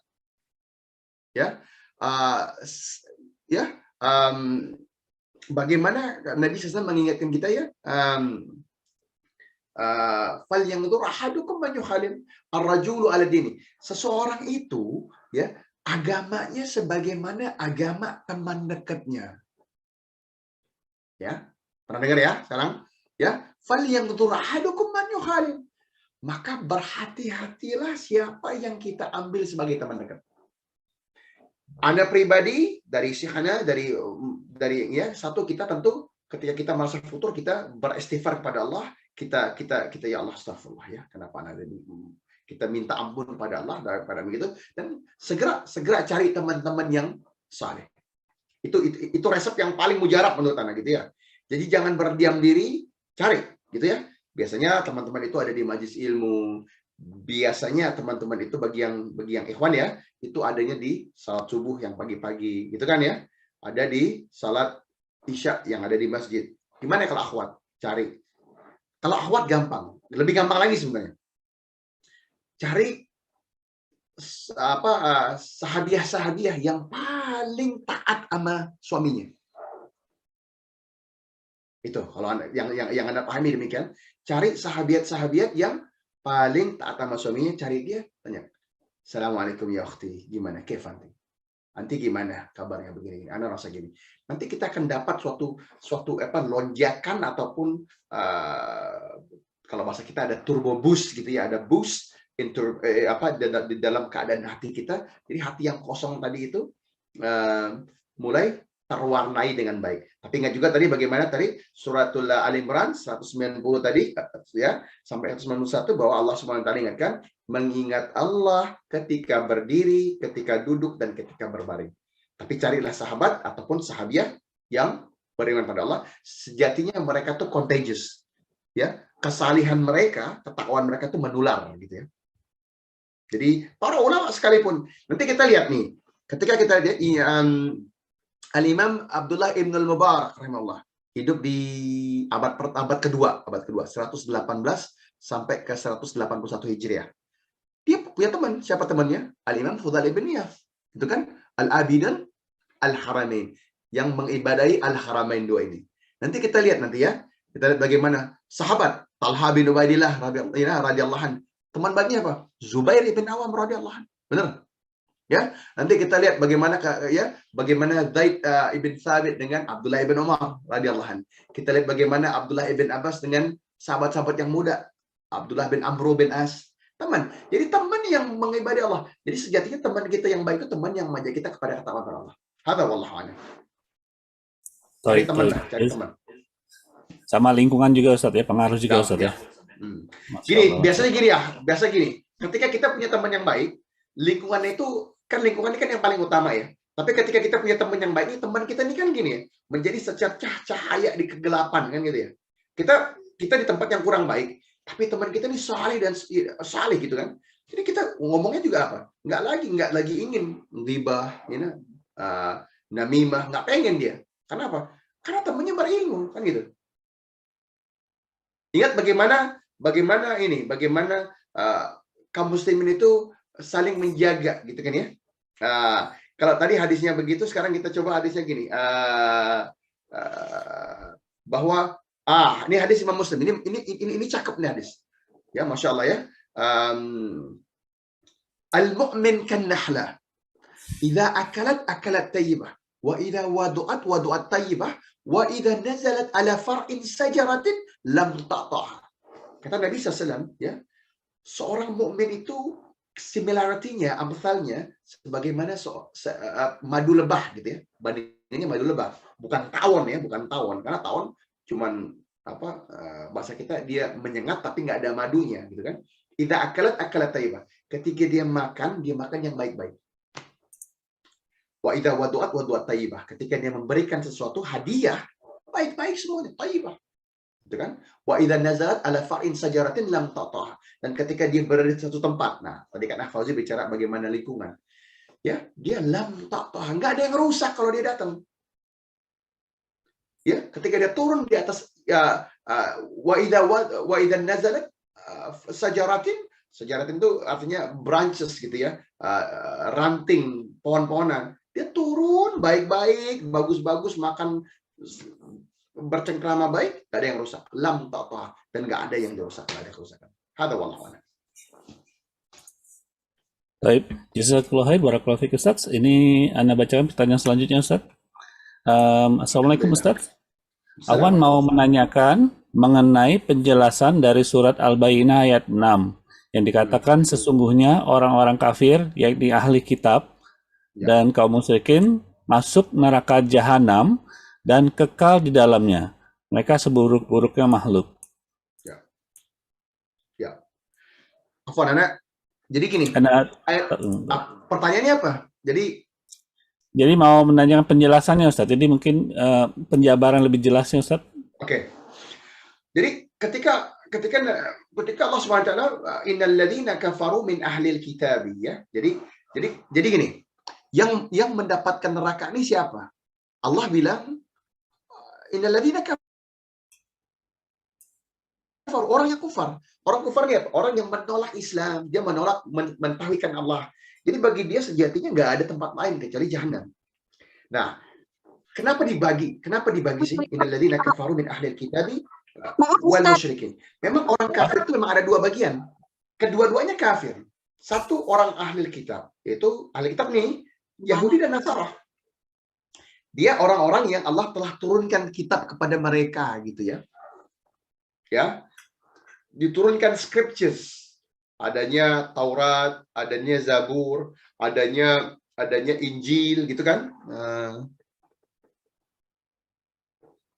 Nah, jadi dia ini tapi dia tidak menerima Allah satunya Allah, dia ini klasifikasinya kafir. Wal musyrikin. Musyrik ini bedanya musyrik dengan ahlul kitab. Musyrik ini orang-orang yang memang ini tidak beriman kepada salah satu di antara kitab Allah itu gitu ya. Misal kalau bahasa kita penyembah berhala gitu ya. Majus, penyembah api gitu kan. Penyembah patung. Ini dia diklasifikasi sebagai wal musyrikin. Mereka ini nggak ada tedeng aleng-aleng, nggak ada kita bicara there's nothing to beat about the bush gitu ya. Kita nggak mau ke kiri ke kanan. Ini memang tempatnya jahanam ya. Nggak ada orang bisa mengatakan bagaimana kalau ada orang ahli kitab, dia orangnya baik, orangnya ahsan, amalannya zen, sama kita begini. Tetap, mohon maaf, kecuali Anda mengimani Allah dan hanya mengimani Allah satu-satunya Rabb, ya, ma'budu bihaq Allah, maka dia tempatnya di neraka Jahannam, ya, khalidina fiha abada, gitu ya. Maka itu jadi tempat dia yang, ya tadi Allah katakan, ulaikahum syarrul bariyah. Mereka itu adalah seburuk-buruknya ciptaan, the worst of all creation. Nah, jadi ayat ini menjelaskan bahwa apapun itu, gitu ya, apapun itu, baikkah dia, baguskah akhlaknya, menyumbang masjid ke mereka, misal, kan ada ya orang-orang ahli kitab yang kok tiba-tiba memberi bukaan puasa, misalnya gitu ya. Mohon maaf, tanpa dia mengimani Allah, maka itu akan menjadi sesuatu yang sia-sia. Ini banyak Allah ulang lagi. Walladzina kafaru biayatina, ya kan? Ulaika hum ashabul mash'amah. Alaihim narun muqsadah. Jadi nggak bisa. Jadi siapa yang mengingkari ayat-ayat Allah, gitu kan? Dia maka tempatnya adalah Jahannam, ya akhi. Nggak ada ini. Nggak ada dalam tolak ukur Islam, sunnah, dan ini nggak pernah ada ulama dari zaman dahulu sampai sekarang. Kalau ada nih baru-baru ini aja, yang iseng atau tanpa ilmu ngebahas ini, mengatakan bahwa mungkin ahli kitab itu masuk surah itu. Wallahalladzi minal mustahil. Ya. I hope it answers the questions. Wallahu a'lam. Baik Ustaz, Afwan Ustaz, ini maksud ya pertanyaan ini mengenai ahli kitab ini kan, bukankah mereka juga mempercayai Allah yang Maha Esa dan patut disembah? Lalu kenapa mereka masuk neraka? Kita tauhid ya Ustaz ya? Oh gini. Oke. Ini ada dua fase, ikhwah. Ketika gini, kalau aku nanya gimana, kalau kita bicara misalnya kan min ahli kitab, ini yang Allah maksudkan ini kan Quran ya. Kalau kita maksudkan ini tentu bukan termasuk sama orang yang mengimani Injil dan mengikuti risalahnya Isa alaihissalam. Dia tempatnya surga. Sebagaimana umat-umat terdahulu. Misalnya umatnya Nabi Musa alaihissalam. Dia ini mengimani Taurat. Gitu kan?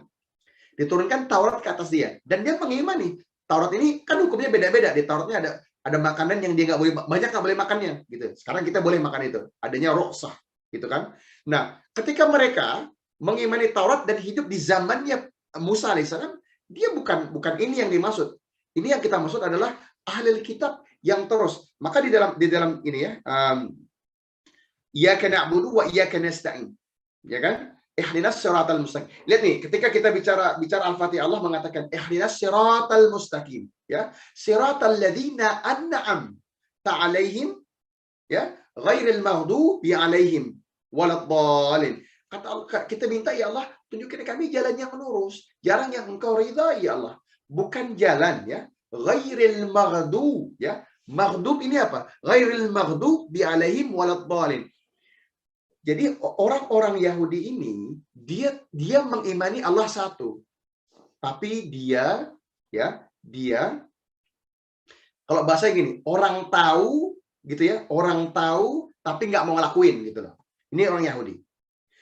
Kalau orang Nasara ini ghairil maghdubi 'alaihim waladdallin, ini orang nggak tahu mau beramal. Ya. Jadi satu disebut dengan mardub, yang satu dikatakan waladdallin, yang Allah sesatkan gitu ya. The one that is going astray. Nah, ini yang dimaksud dengan ahlul kitab ini gitu ya. Setelah zamannya nabi-nabi itu selesai, artinya di zaman sekarang, kalau ada orang yang dia mengaku sebagai Nasara, dia mengaku sebagai Yahud gitu ya. Dia ini tempatnya Jahannam. Tapi seorang Yahudi dengan bahasa Bani Israel yang hidup di zamannya Nabi Musa, dia ikutin syariatnya Nabi Musa, di tempatnya jannah. Sebagaimana kita semua, dia akan bawa amalannya nanti, gitu kan? Ya, I hope it answers the question. Ya, jelas. Kalau belum jelas, silakan ditambahin. Tapi kalau itu pertanyaan sekarang ya gitu ya. Taib. Jazakallah khair, barakallahu fiik. Oh ya, Semoga Ukti Mega Parawati jelas. Apabila kurang jelas bisa raise hand Ukti. Baik, kepada para jamaah, apabila ada yang ingin bertanya langsung, silakan raise hand atau mengetik pertanyaannya di kolom chat.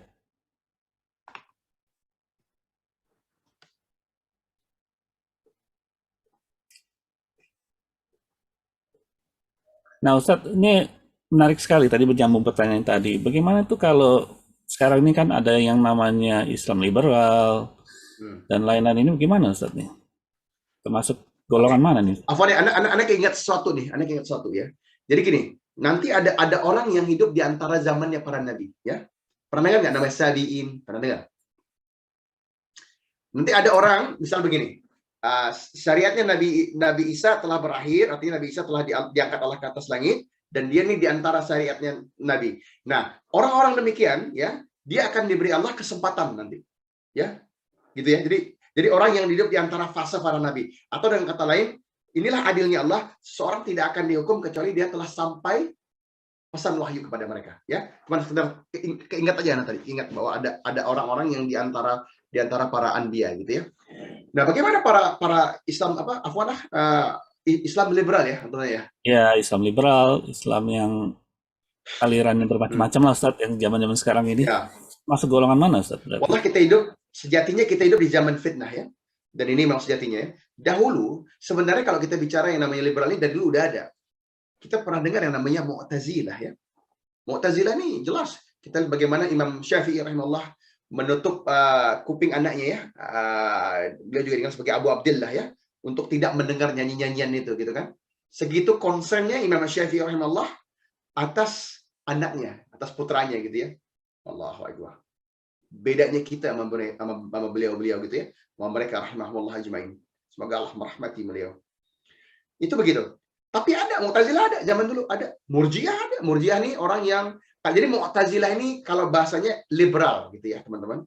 Mu'tazilah gitu ya. Orang-orang yang datang dengan ya pemahaman-pemahaman menurut mereka progresif, tapi Islamlah yang progresif gitu. Dan Imam Ahmad bin Hanbal rahimahullah juga punya anak yang namanya Abdullah. Itu juga dia tutup tinggal supaya tidak mendengar perkataan Mu'tazilah tadi gitu kan ya. Kenapa segitu concernnya mereka? Karena mereka takut 99 kebaikan dicampur dengan satu kebatilan itu lebih dahsyat sebenarnya. Ya. Kenapa dahsyat? Karena ketika orang ahlul maksiat, dia nggak ada orang mabuk nih ya. Anda belum pernah ketemu ya. Ada orang mabuk, seorang muslim ya, seorang yang mengaku berislam, kemudian dia mengatakan gini, wah ini Anda sebenarnya lagi mabuk nih, lagi ibadah, nggak ada. Belum pernah ketemu gitu. Pasti dia bilang gini, Allah, dia bilang, doain Anda dia dapat hidayah. Hidayah belum datang, gitu kan ya. Tapi dia sadar sedang bermaksiat. Ini sejatinya lebih baik dibanding seseorang yang melakukan ibadah tapi sedang salah kan gitu. Ini yang dibahas oleh Ibnu Qayyim al-Jauziyah gitu kan. Banyak orang hijrah gitu ya, terus hijrahnya salah. Ya, waktu belum hijrah dia tahu waktu mabuk salah. Itu lebih baik bagi dia dibanding dia hijrah, kemudian dia yang dilakukan adalah barang-barang khurafat, takhayul ya, barang-barang apa sih lagi, tatayur gitu kan, percaya barang-barang begituan. Dia lagi hijrah, menurutnya udah baik. Ini lebih parah buat dia, karena ini menyesatkan. Kenapa ini menyesatkan? Karena ini lagi sesat nggak tahu sesat gitu ya. Nah, tanggapan kita bagaimana dengan para liberal? Tentu kita pertama kita doakan mereka semoga dia mendapat hidayah dari Allah ya. Sungguhnya kita ini kalau kita masih lurus, kalau kita masih selamat, ini adalah rahmat Allah yang terbesar. Jadi kita pengen, ya kita katakan hadanallah, semoga Allah memberikan kita semua hidayah. Tapi kita bukan berarti kita terus bersantai gitu ya, atau iseng gitu kan. Ini para liberal, jadi anak kan kita bisa ambil yang sering terjadi ya, ikhwan wa akhwati fillah. Ana katakan gini, kita nggak apa-apa deh ngaji sama dia gitu loh. Kan kita bisa ambil yang baiknya aja, tinggalin yang kurang baik, gitu kan? Ini wallah kita sering dengar ini kan. Ini adalah suatu kesesatan yang luar biasa. Ini banyak syubhatnya. Bagaimana seseorang seperti Imam Syafi'i rahimahullah, yang siapa di antara kita yang mengatakan Imam Syafi'i nggak punya ilmu? Nggak ada, gitu kan? Siapa di antara kita yang mau ulama yang khalaf wa salaf semua menghargai Imam Syafi'i rahimahullah. Kita bagi Imam An-Nawawi dengan Riyadhus Shalihin, Riyadhut Talibin, ya, Imam Arba'innya dengan 69 jilid yang masya Allah. Kita itu Imam Syafi'i, Imam Nawawi. Bagaimana Imam Al-Muzani, gitu kan ya, Imam Asy-Syaukani, Asy-Syan'ani, gitu kan, Al-Asqalani, Al-Haythami. Ini ulama-ulama Syafi'iyyin yang masya Allah, gitu kan. Ibn Hajar, Imam Abul Fida, Al-Bidayah wa Nihayah, Ibn Katsir, ya, itu Syafi'i. Dan bagaimana? Nggak ada di antara kita makan beliau tidak ilmunya kurang. Imam Ahmad ibn Hanbal rahimahullah, ya, Abu Abdullah, nggak ada yang mau duduk dengan orang-orang liberal. Kenapa? Karena mereka super takut gitu ya. Satu kejahilan itu masuk dan menghampiri mereka dan menghantui pikiran mereka. Dapat ya. Jadi kita harus tinggalin. Karena kalau satu kebaikan ada 99 kejahatan. Kita semua orang tahu, ini orang nggak ngerti gitu. Tapi kalau dia 99 baik, dia selipin satu aja. Misal kita tahu nih kita ngundang Ustaz, kita tahu dia sunnah, kita tahu dia di atas ya, pemahaman para sahabat, you know? Tapi ada satu yang dia selipin. Ini kan bahaya. Jauh lebih bahaya karena yang bisa mendapati kesalahan dia cuma orang yang tahu kan gitu. Orang awam nggak dapat. Dia selipin satu aja, ya. Kalau satu dia selipin karena ketidaksengajaan atau karena kefakiran ilmu kita semua, ini mafi muskilah. Karena kita semua punya masalah dalam itu gitu. Kita semua sedang menuntut ilmu gitu kan. Tapi kalau dia sengaja masukin paham yang salah itu, menyisipkan satu yang salah dan tidak terdeteksi gitu. Gitu ya. Dan itu menjadi pahaman gitu ya. Dan orang lain tercemarkan akidahnya. Ini dahsyat, ini musibatul kabir. Jadi kalau Anda sih pribadi, kalau kita tahu, Anda pribadi, kita nggak ngambil ilmu dari orang-orang yang kita tahu pemahamannya tidak lurus, gitu ya. Kita tidak mau berandai-andai seolah kita mampu memilah. Buat apa kita mau memilah? Ketika sesuatu yang baku, yang lurus, itu ada kok gitu loh. Ribuan kitab ulama masih belum kita baca, belum kepegang, gitu kan? Kenapa kita harus mengambil sesuatu yang beresiko, sesuatu yang ragu-ragu, sesuatu yang abu-abu? Wallahualam, agama ini di atas yang hak dan yang lurus, dan kita nggak mau mengambil resiko akan sesuatu yang taruhannya neraka ataupun jannah. Ya, jannah wa jahannam. Ini taruhan besar banget nih. Ini kalau kita dagang rugi masih bisa balik lagi. Kalaupun nggak balik lagi nggak apa-apa. Kita mati selesai itu urusan, benar nggak? Tapi kalau jannah jahannam ini taruhan yang nggak bisa balik lagi, nggak bisa kembali untuk mengerapikannya. Allahul musta'an wa alaihi tikal. Hadza wallahu a'lam. Baik, jazakallahu khair, barakallahu fiik Ustaz. Ini Ustaz ada pertanyaan selanjutnya. Afwan Ustaz, Ana mau tanya, bagaimana kita bisa masuk surga tanpa hisab? Masya Allah. Ini hadisnya sahih ya. Bagaimana kita bisa masuk dalam ini hadis diriwayatkan oleh Uqasyah ya radhiyallahu anhu gitu ya. Jadi ketika Nabi SAW itu memberikan suatu hadis ya, ini pendeknya aja ya biar yang lain dapat kesempatan harap ya. Jadi kata Nabi SAW, orang yang bisa masuk surga tanpa hisab itu satu, dia tahu bentar ya. Lagi coba mengingat urutannya nih. Jadi ada 70.000 orang yang disebutkan oleh Nabi SAW. Dia ini orang ini masuk surga tanpa hisab gitu ya. Dia ini ada sebentar ya. Dia ini ada 4 kategorinya tuh. Jadi ada Nabi SAW memberikan suatu gambaran bahwa dia ini punya 4 ciri-ciri gitu ya. 4 ciri-ciri bagaimana orang ini bisa masuk surga. Dan kalau nggak salah dari Abu Bakar radhiyallahu anhu ini hadis ini ya memberikan suatu gambaran bahwa kombinasi ini kita mesti punya gitu kan daripada orang-orang yang masuk surga tanpa hisab dan wajah mereka tampak seperti bulan di malam purnama gitu kan ya. Sebentar ya, coba kalau bisa dapetin hadisnya ini biar lebih enak gitu loh.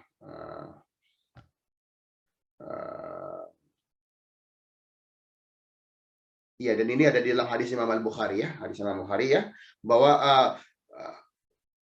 dia di antara 70.000 ini diperhatikan, perhatikanlah ke dalam ufuk, kata Nabi SAW, maka tiba-tiba ada sejumlah besar manusia yang memenuhi ufuk.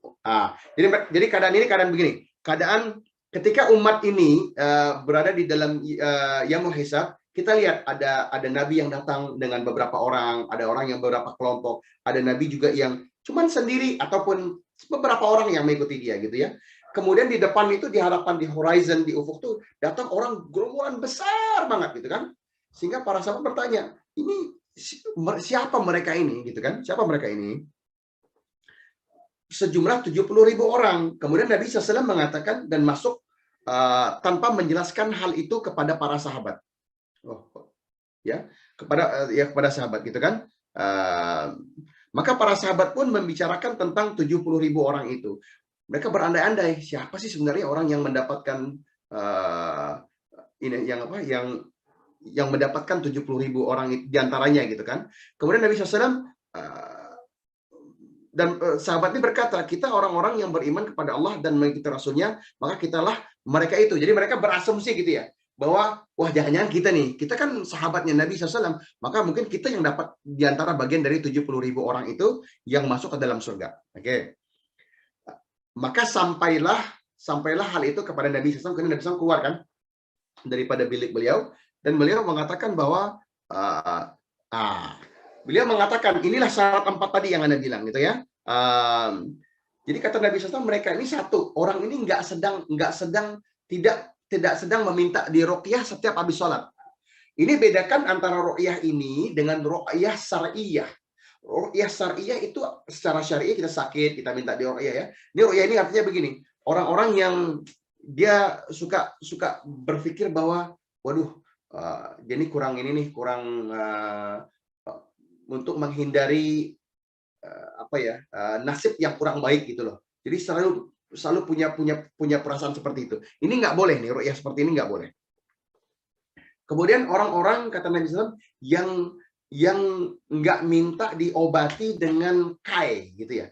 Kai ini dulu kalau ada orang luka, dia di kai itu kayak besi panas yang dibakar, dimasukin ke dalam situ, dipanaskan. Jadi dalam Islam ini pengobatan terakhir, this is the last resort gitu ya. Kita nggak mau diobati dengan besi panas gitu.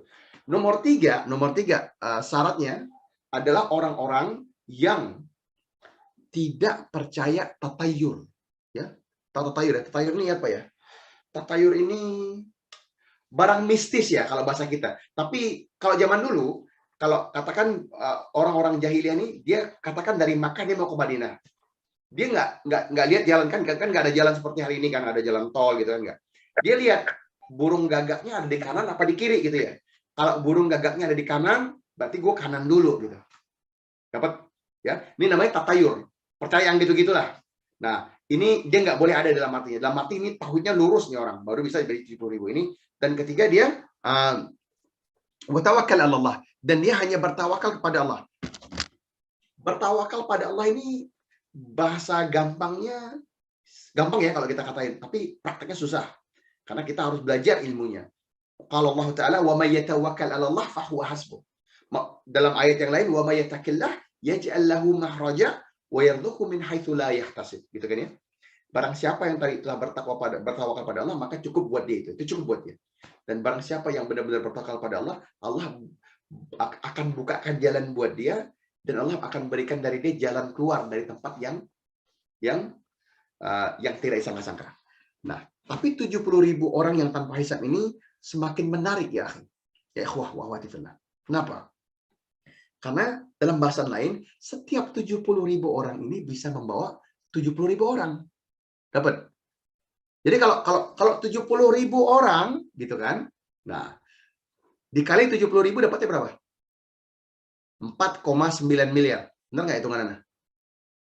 Betul. Jadi hadis ini basyarah gitu ya. Ini kabar gembira. Nabi SAW memberikan syaratnya kita bisa nggak nih? Menurut antum kita bisa nggak syarat yang tadi 4? Berat sih, Ustaz. Insya Allah sih. Husnuzon kita bisa. Kenapa? Karena ini Allah nggak bilang antum mesti hafal seluruh Quran, antum harus jadi seorang ulama. Enggak kan? Artinya nggak gitu kan? Ini syaratnya tuh bersihkan diri kita, tauhidnya lurus. Bener nggak? Nggak minta ruqyah, bisa dong kita nggak minta ruqyah, kita tahu. Sekarang kita kalau mau ruqyah syariah kan gitu. Nggak minta diobatin sama kai ya, kita tahu. Berarti kalau sakit kita nggak mau pakai kai kan gitu. Nggak mau tatayur, masa nggak bisa nggak mau tatayur? Demi Allah kita berharap mati nggak tatayur dong. Karena kalau kita sempat punya ke situ, kita, waduh kita kemana gitu. La haula wala quwata illa billah. Bener nggak? Kalau masih percaya khurafat, masih percaya barang-barang apa nih tatayur begini, ini kan masa rusak nih. Kita bisa ini Allah buka ini melalui lisan Nabi SAW ini basyarah. Wa tawakkal 'ala Allah. Insya Allah kita harus berusaha untuk hanya bertawakal kepada Allah. Karena syarat ini adanya di atas tauhid, gitu kan?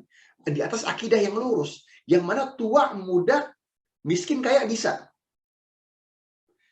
Kalau tadi syaratnya harus sahabat, ya udah kita nggak bisa kan? Harus sedikit, harus kita nggak bisa. Ya syuhada, ya kita gimana syuhada? Orang tangan sakit aja udah ngeluh kan gitu ya? Paham maksudnya? Sampai sini. Jadi ini Allah memberikan suatu. Nah, tentunya nanti ada pintu-pintu yang Allah buka. Misalnya 8 pintu surga, ada Rayyan, gitu kan? Siapa Rayyan? Orang-orang ahlus syam, gitu kan? Nanti buat ibu-ibu, buat para istri-istri yang dia cukup dia salat, dia puasa, gitu kan ya? Kalau dia punya uang dia bayar zakat, kalau dia mampu dia berhaji, gitu kan ya? Ya. Taat sama suami, pilih pintu surga mana yang bisa masuk. Jadi ada banyak pintu-pintu lain ini. Inilah rahmat Allah. Jadi kita sebagai seorang mukmin ini kita harus hakul yakin atas rahmat Allah. Tadi kita katakan apa? Kita amalan lemah, ilmu rendah, gitu kan ya? Tapi kita nggak berhenti di situ kan, gitu ya? Walaupun ilmu kita fakir, tetap terus mencoba bahasan-bahasan sunnah kita coba amalkan, kita pelajari, tadaburi untuk kita amali. Kemudian apa? Kemudian kita berusaha untuk mampu hidup di atas sunnah, kan gitu ya, di atas apa yang Allah SWT dan Nabi-Nya SAW perintahkan. Insya Allah. Jadi ada bahan-bahan lain gitu kan. Jadi dan tentunya di antara pintu yang kita harapkan masuk dalam surga Allah tanpa hisab adalah talibul ilm. Ya kan? Inilah maka kita hidupkan talibul ilm. Dalam bahasa yang lain, qala Nabi SAW, wa man akhraja talibul ilm, ya, fahuwa fi sabilillah hatta yarji. Bayangkan, barang siapa yang meninggalkan tempatnya, rumahnya, ya, datang kemana? Ya kayak kita. Oh, Ustaz, Anda nggak ninggalin rumah? Iya, tapi antum meninggalin kegiatan antum untuk sementara, untuk 2 jam, untuk ini. Kita dalam keadaan fi sabilillah. Saat ini turun malaikat kan gitu ya, untuk mendoakan kita. Apa doa malaikat? Allahumma firlahum. Kan gitu ya. Ya Allah ampunkan mereka. Kenapa penting doa diampunkan? Karena orang kalau dia diampunkan dosanya, maka dia insya Allah akan mudahkan urusannya. Wa qala Allah Ta'ala, ya ayyuhalladzina amanu taqullah wa qulu qawlan sadida yuslih lakum a'malakum wa yaghfir lakum dzunubakum. Gitu kan? Allah akan mudahkan wa may wa yaghfir lakum dzunubakum wa may yatawakkal 'ala Allah ya ayyuhalladzina amanu taqullaha wa qulu qawlan sadida yuslih lakum a'malakum wa yaghfir lakum dzunubakum wa may barang siapa yang mentaati Allah dan Rasulnya fawzan azima, kata Allah, dia akan mendapatkan suatu kemenangan yang besar. Jadi kita berharap atas pintu-pintu ini gitu loh. Dan di antaranya adalah pintu-pintu di mana kita menuntut ilmu. Hadza wallahu a'lam. Baik, jazakallahu khair, barakallahu fiik Ustaz. Atas jawabannya.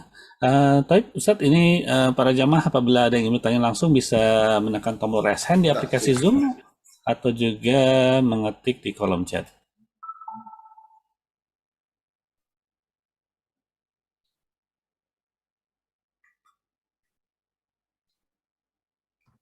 Sepertinya belum ada Ustaz. Mungkin para jamaah bagi yang ingin bertanya langsung bisa menekan tombol raise hand ataupun juga mengetik di kolom chat. Hitungan 4 miliar tadi ya. Jadi itu kan 4 miliar tadi gini. Ketika Nabi SAW memberikan hadis yang di dalam Sahih Al-Bukhari itu 70.000 orang kan. Jadi ini dengan masing-masing orang ini membawa 70.000 orang lagi gitu ya. Allahu Akbar ya. Ya, fortunate kita sebagai seorang muslim bahwa Allah Subhanahu wa taala ini memberikan kita banyaknya pintu-pintu kemudahan dan rahmat gitu ya. Sungguhnya kita sedang berhusnudzon pada Allah. Sedangkan sesama makhluk aja nih, ada orang nggak baik sama kita. Misalnya Anda datang ke rumahnya Ahfaz ini, Assalamualaikum gitu kan, ya. Salam. Anda lihat beliau gitu kan, tapi dia nggak bukain pintu. Kita disuruh apa? Ah, antum gimana? Antum kan sahib Anda, masa Anda datang antum nggak buka? Kita disuruh husnuzan, bener nggak? Kata Nabi SAW disuruh cari, Anda kurang ingat ya, pasnya berapa puluh gitu ya, berapa puluh kemungkinan husnuzan, bener nggak? Ah mungkin, ya mungkin saudara kita ini sedang ngurus ibunya gitu ya. Mungkin pada saat antum ketok atau antum dia sedang ada yang diurus yang dia nggak bisa lepas. Atau mungkin dia lagi sedang menyuapi anaknya gitu kan. Apalagi kepada Allah. Dapat ya? Inilah pintu husnuzan terbesar buat kita. Allah Rabbul Alamin. Kita harus lebih lagi husnuzan kepada Allah Subhanahu wa taala. Yang mana kita tanpa rahmat Allah apa yang terjadi sama kita? We will be in the state of despair without the mercy of Allah Subhanahu wa taala. Baik. Baik. Jazakallahu khair, barakallahu fiik Ustaz. Baik, para jamaah, apakah ada yang masih ingin bertanya langsung? Bisa klik tombol raise hand ataupun juga mengetik di kolom chat. Di sana Ustaz jam berapa Ustaz? Di New Zealand? Hampir jam 9, 10 menit ke 9. Masya Allah. Baik. Di sini masih jam 3 kurang Ustaz. Baik. Tapi para jamaah, apabila ada yang ingin bertanya langsung, bisa klik tombol raise hand ataupun juga mengetik di kolom chat.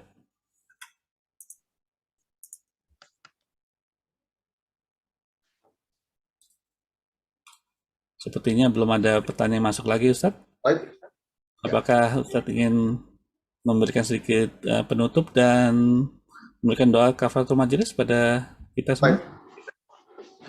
Jadi alhamdulillah ya atas rahmat Allah kita masih bisa berkumpul di atas ilmu ya. Alhamdulillah. Jadi poinnya adalah gini. Konsep seorang ideal muslim ini adalah konsep yang nggak mungkin kita lepaskan dari jati diri kita sebagai seorang muslim, dan harus kita upayakan dan usahakan terus dan terus gitu, sehingga kita mampu menjadi figur itu gitu ya. Jadi jangan sampai orang bicara seorang muslim tuh, oh ya kita lihat the three favorite generation, tapi habis itu nggak ada lagi, nggak. Kita pengen hadirkan itu gitu ya. Kita pengen hadirkan, dan dalam bahasan kita nanti ya terus menerus kita bahas ini, kita ingin hadirkan sehingga the concept of ideal muslim bukan isapan jempol, tapi dia memang hadir secara sejati dan seutuhnya. Nanti kita akan bahas bagaimana para imam-imam di zaman dahulu memang mampu menghadirkan konsep ini sehingga Islam itu benar-benar dapat dirasakan gitu ya, dan benar-benar menjadi barang-barang paling elit dan semua orang akan kagum akan karakter seorang muslim itu. Ya, itu yang dapat Anda sampaikan pada malam hari ini waktu Selandia Baru. Kalau ada yang salah, Anda mohon maaf, itu murni khilafnya Anda dan fakirnya Anda atas ilmu ya. Dan kita sama-sama ingin menuntut ilmu, semoga Allah SWT tinggikan darjah kita di atas ilmu insyaallah. Tapi subhanakallahumma wa bihamdika asyhadu an la ilaha illa anta wa astaghfiruka wa atubu ilaik. Subhana rabbika rabbil izzati amma yasifun wa salamun alal mursalin walhamdulillahi rabbil alamin. Wa akhiru da'watana assalamu alaikum warahmatullahi wabarakatuh. Wa barakallahu fikum.